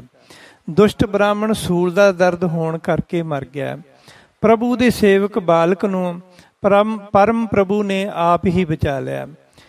ਪਾਪੀ ਗੁਰਾਂ ਦੇ ਪ੍ਰਤਾਪ ਕਰਕੇ ਮਰ ਗਿਆ। ਸੇਵਕ ਖੁਦ ਹੀ ਆਪਣੇ ਸੁਆਮੀ ਨੂੰ ਯਾਦ ਕਰਦਾ ਹੈ। ਮੂਰਖ ਪਾਪੀ ਨੂੰ ਉਸ ਸੁਆਮੀ ਨੇ ਆਪ ਹੀ ਤਬਾਹ ਕਰ ਦਿੱਤਾ। ਸੁਆਮੀ ਆਪਣੇ ਸੇਵਕ ਦਾ ਮਾਤਾ ਪਿਤਾ ਤੇ ਰਖਵਾਲਾ ਹੈ। ਨਿੰਦਕ ਦਾ ਮੱਥਾ ਇਸ ਲੋਕ ਵਿੱਚ ਅਤੇ ਪਰਲੋਕ ਵਿੱਚ ਵੀ ਕਾਲਾ ਕੀਤਾ ਜਾਂਦਾ ਹੈ। ਪਰਮੇਸ਼ਰ ਨੇ ਆਪਣੇ ਸੇਵਕ ਦੀ ਬੇਨਤੀ ਸੁਣ ਲਈ ਹੈ। ਨਿਰਾਸ਼ ਹੋ ਕੇ ਨੀਚ ਪਾਪੀ ਮਰ ਗਿਆ ਹੈ। ਸੋ ਇਸ ਪ੍ਰਕਾਰ ਫਿਰ ਗੁਰੂ ਜੀ ਨੇ ਕੁੱਤੇ ਵੱਲ ਦੇਖ ਕੇ ਉਸ ਦੇ ਗੁਣ ਸੇਵਕਾਂ ਨੂੰ ਦੱਸੇ ਕਿ ਇਹ ਕੁੱਤਾ ਹਮੇਸ਼ਾ ਸਾਡੇ ਪਲੰਘੇ ਥੱਲੇ ਹੀ ਬੈਠਾ ਰਹਿੰਦਾ ਸੀ ਅਤੇ ਜਦ ਅਸੀਂ ਜੁੱਤੀ ਪਾਉਂਦੇ ਸਾਂ ਤਾਂ ਸਾਡੇ ਨਾਲ ਜਾਣ ਵਾਸਤੇ ਝੱਟ ਤਿਆਰ ਹੋ ਜਾਂਦਾ ਸੀ। ਫਿਰ ਗੁਰੂ ਜੀ ਨੇ ਸੇਵਕਾਂ ਨੂੰ ਹੁਕਮ ਕਰਕੇ ਉਸ ਨੂੰ ਧਰਤੀ ਵਿੱਚ ਦਫਨਾ ਦਿੱਤਾ। ਮਰੇ ਹੋਏ ਬ੍ਰਾਹਮਣ ਵੱਲ ਦੇਖ ਕੇ ਮਾਤਾ ਗੰਗਾ ਜੀ ਨੇ ਹੱਥ ਜੋੜ ਕੇ ਗੁਰੂ ਜੀ ਨੂੰ ਕਿਹਾ, ਇਹ ਪਾਪੀ ਤਾਂ ਮਰ ਗਿਆ ਹੈ, ਪਰ ਇਸ ਦਾ ਪਾਪ ਪ੍ਰਗਟ ਨਹੀਂ ਹੋਇਆ ਕਿ ਇਹ ਪੁੱਤਰ ਨੂੰ ਕਿਉਂ ਮਾਰਨਾ ਚਾਹੁੰਦਾ ਸੀ, ਜਾਂ ਕਿਸੇ ਨੇ ਇਸ ਨੂੰ ਸਿਖਾਇਆ ਸੀ ਇਹ ਪਾਪ ਕਰਨ ਵਾਸਤੇ। ਸਾਡੇ ਦੁਸ਼ਮਣ ਨੇ ਪਹਿਲਾਂ ਵੀ ਵਡਾਲੀ ਵਿਖੇ ਸਾਡੇ ਉੱਪਰ ਬਹੁਤ ਉਪਦਰਵ ਕੀਤੇ ਹਨ। ਹਾਲੀ ਤਾਂ ਬ੍ਰਾਹਮਣ ਦੇ ਪਾਪ ਦਾ ਨਿਰਣਾ ਹੀ ਨਹੀਂ ਹੋਇਆ ਕਿ ਇਸ ਨੇ ਕਿਸ ਦੇ ਕਹਿਣ ਤੇ ਇਹ ਪਾਪ ਕੀਤਾ। ਤੁਹਾਡੇ ਬਚਨਾਂ ਨਾਲ ਹੀ ਇਹ ਮਰ ਗਿਆ ਹੈ ਤੇ ਹੁਣ ਤੁਸੀਂ ਹੀ ਬਚਨ ਕਰਕੇ ਇਸ ਨੂੰ ਜਿੰਦਾ ਕਰੋ ਤਾਂ ਕਿ ਇਸ ਕੋਲੋਂ ਪੂਰੀ ਕਹਾਣੀ ਦਾ ਪਤਾ ਲੱਗ ਸਕੇ ਅਤੇ ਸਾਰਿਆਂ ਦੇ ਸਾਹਮਣੇ ਹੀ ਇਹ ਆਪਣੇ ਮੂੰਹੋਂ ਆਪਣਾ ਪਾਪ ਆਪ ਜ਼ਾਹਰ ਕਰੇ। ਨਹੀਂ ਤਾਂ ਮੂਰਖ ਅਤੇ ਵਿਰੋਧੀ ਲੋਕ ਇਹ ਕਹਿਣਗੇ ਕਿ ਇਹਨਾਂ ਨੇ ਆਪਣੇ ਘਰ ਵਿੱਚ ਇੱਕ ਬ੍ਰਾਹਮਣ ਨੂੰ ਮਾਰ ਦਿੱਤਾ ਹੈ। ਇਸ ਲਈ ਤੁਸੀਂ ਕਿਰਪਾ ਕਰੋ ਅਤੇ ਇਸ ਬ੍ਰਾਹਮਣ ਨੂੰ ਜਿੰਦਾ ਕਰੋ। ਇੱਥੇ ਜੋ ਲੋਕ ਇਕੱਠੇ ਹੋਏ ਹਨ ਉਹ ਸਭ ਇਸ ਦੇ ਮੂੰਹੋਂ ਸਾਰੀ ਕਹਾਣੀ ਸੁਣਨ। ਇਸ ਲਈ ਮੇਰੀ ਇਸਤਰੀ ਸੁਭਾਅ ਵਾਲੀ ਬੇਨਤੀ ਨੂੰ ਪ੍ਰਵਾਨ ਕਰੋ। ਗੁਰੂ ਜੀ ਨੇ ਮਾਤਾ ਗੰਗਾ ਜੀ ਦੀ ਬੇਨਤੀ ਮੰਨ ਕੇ ਹੱਥ ਵਿੱਚ ਜਲ ਲਿਆ ਅਤੇ ਸਤਿਨਾਮ ਦਾ ਮੰਤਰ ਪੜ੍ਹ ਕੇ ਪੰਡਤ ਦੀ ਦੇਹ ਉੱਪਰ ਛਿੱਟਾ ਮਾਰਿਆ। ਧਰਤੀ ਉੱਤੇ ਲੰਮਾ ਪਿਆ ਪੰਡਤ ਜਿੰਦਾ ਹੋ ਗਿਆ ਅਤੇ ਬੈਠਾ ਹੋ ਕੇ ਉਸਨੇ ਆਸੇ-ਪਾਸੇ ਦੇਖਿਆ। ਉਸਦੇ ਆਸ-ਪਾਸ ਗੁਰੂ ਜੀ ਸਮੇਤ ਬਹੁਤ ਸਾਰੇ ਲੋਕ ਖੜੇ ਸਨ। ਫਿਰ ਉਸ ਨੂੰ ਆਪਣੀ ਜ਼ਹਿਰ ਵਾਲੀ ਕਰਤੂਤ ਯਾਦ ਆਈ ਤਾਂ ਉਸਨੇ ਆਪਣੀਆਂ ਅੱਖਾਂ ਨੀਵੀਆਂ ਕਰ ਲਈਆਂ।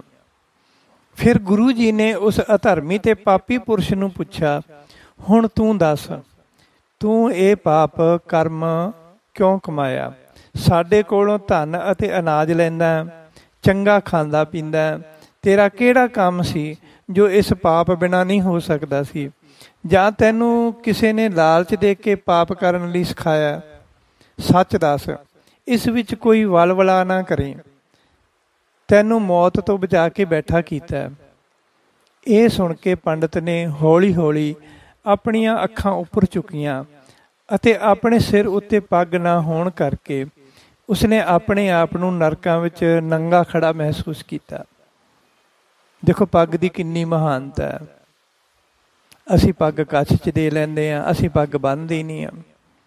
ਸੋ ਪੰਡਤ ਨੰਗੇ ਸਿਰ ਦੇਖ ਕੇ ਆਪਣੇ ਆਪ ਨੂੰ ਇਸ ਤਰ੍ਹਾਂ ਮਹਿਸੂਸ ਕਰ ਰਿਹਾ ਸੀ ਕਿ ਜਿਵੇਂ ਉਹ ਨਰਕਾਂ ਦੇ ਵਿੱਚ ਨੰਗਾ ਖੜਾ ਹੋਵੇ। ਗੁਰੂ ਜੀ ਨੇ ਸੇਵਕਾਂ ਨੂੰ ਕਹਿ ਕੇ ਇੱਕ ਪਾਸੇ ਪਈ ਪੱਗ ਪੰਡਤ ਦੇ ਸਿਰ ਉੱਤੇ ਰੱਖ ਦਿੱਤੀ। ਫਿਰ ਹੱਥ ਜੋੜ ਕੇ ਬ੍ਰਾਹਮਣ ਇਸ ਤਰ੍ਹਾਂ ਬੋਲਿਆ ਜਿਵੇਂ ਉਹ ਘੋਰ ਪਾਪੀ ਅਤੇ ਚੋਰ ਹੁੰਦਾ ਹੈ। ਹੇ ਗੁਰੂ ਜੀ, ਮੈਨੂੰ ਪਿਰਥੀ ਨੇ ਆਪਣੇ ਪਾਸ ਬੁਲਾਇਆ ਅਤੇ ਬਹੁਤ ਮਿੱਠੇ ਬਚਨਾਂ ਨਾਲ ਮੈਨੂੰ ਲਾਲਚ ਦੇ ਕੇ ਇਹ ਧਰੋਹ ਕਰਨ ਲਈ ਆਖਿਆ। ਮੈਨੂੰ ਉਸਨੇ 500 ਚਾਂਦੀ ਦੇ ਸਿੱਕੇ ਦੇਣੇ ਕੀਤੇ ਅਤੇ ਬਾਅਦ ਵਿੱਚ ਜ਼ਿੰਦਗੀ ਭਰ ਗੁਜ਼ਾਰੇ ਵਾਸਤੇ ਧਨ ਦੇਣ ਦਾ ਵੀ ਵਾਅਦਾ ਕੀਤਾ। ਇਹ ਸੰਖਿਆ ਮੈਨੂੰ ਪਿਰਥੀ ਨੇ ਦਿੱਤਾ ਸੀ। ਹੇ ਗੁਰੂ ਜੀ, ਮੇਰੀ ਲਾਲਚ ਵਿੱਚ ਮੱਤ ਮਾਰੀ ਗਈ ਸੀ।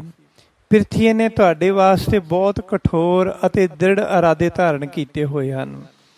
ਉਸ ਦਾ ਹੁਣ ਭਰੋਸਾ ਨਾ ਕਰੋ, ਉਹ ਪਾਪ ਕਰਨ ਦੇ ਵਿੱਚ ਬਹੁਤ ਮਾਹਰ ਹੈ। ਫਿਰ ਬ੍ਰਾਹਮਣ ਨੇ ਹੱਥ ਜੋੜ ਕੇ ਬੇਨਤੀ ਕੀਤੀ ਕਿ ਹੁਣ ਮੇਰੀ ਗਲਤੀ ਬਖਸ਼ੋ। ਗੁਰੂ ਜੀ ਨੇ ਕਿਹਾ, ਜਿਨ੍ਹਾਂ ਦੀ ਤੂੰ ਖਤਾ ਕੀਤੀ ਹੈ ਉਹਨਾਂ ਅੱਗੇ ਦੀਨ ਹੋ ਕੇ ਬੇਨਤੀ ਕਰ, ਉਹੀ ਬਖਸ਼ਣਗੇ। ਫਿਰ ਉਸ ਬ੍ਰਾਹਮਣ ਨੇ ਬਾਲਕ ਸ੍ਰੀ ਹਰਗੋਬਿੰਦ ਸਾਹਿਬ ਜੀ ਪਾਸ ਜਾ ਕੇ ਬੇਨਤੀ ਕੀਤੀ, ਮੈਂ ਤੁਹਾਡਾ ਸੇਵਕ ਹਾਂ ਜੀ, ਤੁਹਾਡੀ ਹਰ ਤਰ੍ਹਾਂ ਨਾਲ ਸੇਵਾ ਕਰਾਂਗਾ। ਤੁਸੀਂ ਦੇਵਤਿਆਂ ਦੇ ਅਤੇ ਜਗਤ ਦੇ ਰਾਜੇ ਹੋ। ਮੈਂ ਮੂਰਖ ਨੇ ਅਪਰਾਧ ਕੀਤਾ, ਹੁਣ ਮੈਂ ਆਪ ਜੀ ਦੀ ਸ਼ਰਨ ਵਿੱਚ ਪਿਆ ਹਾਂ, ਮੈਨੂੰ ਮਾਫ ਕਰੋ। ਪਿਤਾ ਜੀ ਦੀ ਮਰਜ਼ੀ ਜਾਣ ਕੇ ਬਾਲਕ ਹਰਗੋਬਿੰਦ ਜੀ ਨੇ ਆਪਣੇ ਦੋਵੇਂ ਹੱਥ ਫੈਲਾ ਕੇ ਪੰਡਤ ਦੇ ਮੱਥੇ ਉੱਪਰ ਰੱਖ ਦਿੱਤੇ ਅਤੇ ਉਸ ਦਾ ਅਪਰਾਧ ਮਾਫ ਕਰ ਦਿੱਤਾ। ਬਾਲ ਘਾਤਕ ਅਤੇ ਗੁਰੂ ਘਰ ਦੇ ਲੂਣ ਹਰਾਮੀ ਵਰਗੇ ਅਪਰਾਧੀ ਨੂੰ ਪੂਰੇ ਗੁਰੂ ਬਿਨਾਂ ਹੋਰ ਕੌਣ ਮਾਫ ਕਰ ਸਕਦਾ ਸੀ। ਉਸ ਵੇਲੇ ਉੱਥੇ ਬਹੁਤ ਮਨੁੱਖ ਪਰਿਵਾਰਾਂ ਸਮੇਤ ਬੈਠੇ ਸਨ। ਜਦ ਉਹਨਾਂ ਨੇ ਬਾਲਕ ਵੱਲੋਂ ਬ੍ਰਾਹਮਣ ਨੂੰ ਮਾਫ ਕਰਦਿਆਂ ਹੋਇਆਂ ਆਪਣੀਆਂ ਅੱਖਾਂ ਨਾਲ ਦੇਖਿਆ ਤਾਂ ਉਹਨਾਂ ਨੂੰ ਬਖਸ਼ਣਹਾਰੇ ਬਾਲਕ ਗੁਰੂ ਜਾਣ ਕੇ ਹੈਰਾਨ ਅਤੇ ਪ੍ਰਸੰਨ ਹੋਏ ਅਤੇ ਸਮਰੱਥ ਗੁਰੂ ਜਾਣ ਕੇ ਉਸਤਤ ਕਰਨ ਲੱਗੇ। ਇਹ ਵੱਡੇ ਦਾਤੇ ਹੋਣਗੇ, ਜੋ ਵੀ ਸਾਹਮਣੇ ਆਵੇਗਾ ਉਸ ਨੂੰ ਬਹੁਤ ਨਿਹਾਲ ਕਰਨਗੇ। ਪਹਿਲਾਂ ਦਾਈ ਮਾਰੀ, ਫਿਰ ਸੱਪ ਦਾ ਨਾਸ਼ ਕੀਤਾ, ਹੁਣ ਬ੍ਰਾਹਮਣ ਦਾ ਸੱਤਿਆਨਾਸ਼ ਕੀਤਾ। ਜੋ ਬੁਰਾ ਕਰਦਾ ਹੈ ਉਸ ਦਾ ਬੁਰਾ ਹੀ ਹੁੰਦਾ ਹੈ। ਸੋ ਇਸ ਤਰ੍ਹਾਂ ਸੰਗਤਾਂ ਸਤਿਗੁਰੂ ਹਰਗੋਬਿੰਦ ਸਾਹਿਬ ਜੀ ਅਤੇ ਗੁਰੂ ਅਰਜਨ ਦੇਵ ਜੀ ਮਹਾਰਾਜ ਜੀ ਦਾ ਜਸ ਕਰ ਰਹੀਆਂ ਸਨ। ਉਹ ਜਸ ਨਗਰ ਵਿੱਚ ਹੁੰਦਾ ਹੋਇਆ ਪਿਰਥੀਏ ਦੇ ਘਰ ਪਹੁੰਚਾ ਅਤੇ ਪਿਰਥੀਏ ਤੋਂ ਘਰ ਤੋਂ ਹੁੰਦਾ ਹੋਇਆ ਸਾਰੇ ਸੰਸਾਰ ਵਿੱਚ ਸਤਿਗੁਰਾਂ ਦਾ ਜਸ ਫੈਲਿਆ ਅਤੇ ਪਿਰਥੀਏ ਦੀ ਕਾਲੀ ਕਰਤੂਤ ਦਾ ਪਰਦਾ ਫਾਸ਼ ਹੋਇਆ। ਸੋ ਇਸ ਤਰ੍ਹਾਂ ਗੁਰੂ ਪਿਆਰੀ ਸਾਧ ਸੰਗਤ ਜੀ, ਸ੍ਰੀ ਗੁਰੂ ਹਰਗੋਬਿੰਦ ਸਾਹਿਬ ਜੀ ਮਹਾਰਾਜ ਜੀ ਦੇ ਜਨਮ ਨੂੰ ਸਮਰਪਿਤ ਇਹ ਕਥਾ ਅਸੀਂ ਪ੍ਰਮਾਣਾਂ ਸਹਿਤ ਸਰਵਣ ਕੀਤੀ ਹੈ। ਸੋ ਆਪ ਸਿੱਖ ਸੰਗਤਾਂ ਦਾ ਬਹੁਤ ਬਹੁਤ ਧੰਨਵਾਦ ਜੀ। ਭੁੱਲਾਂ ਚੁੱਕਾਂ ਦੀ ਮੁਆਫੀ। ਵਾਹਿਗੁਰੂ ਜੀ ਕਾ ਖਾਲਸਾ, ਵਾਹਿਗੁਰੂ ਜੀ ਕੀ ਫਤਿਹ।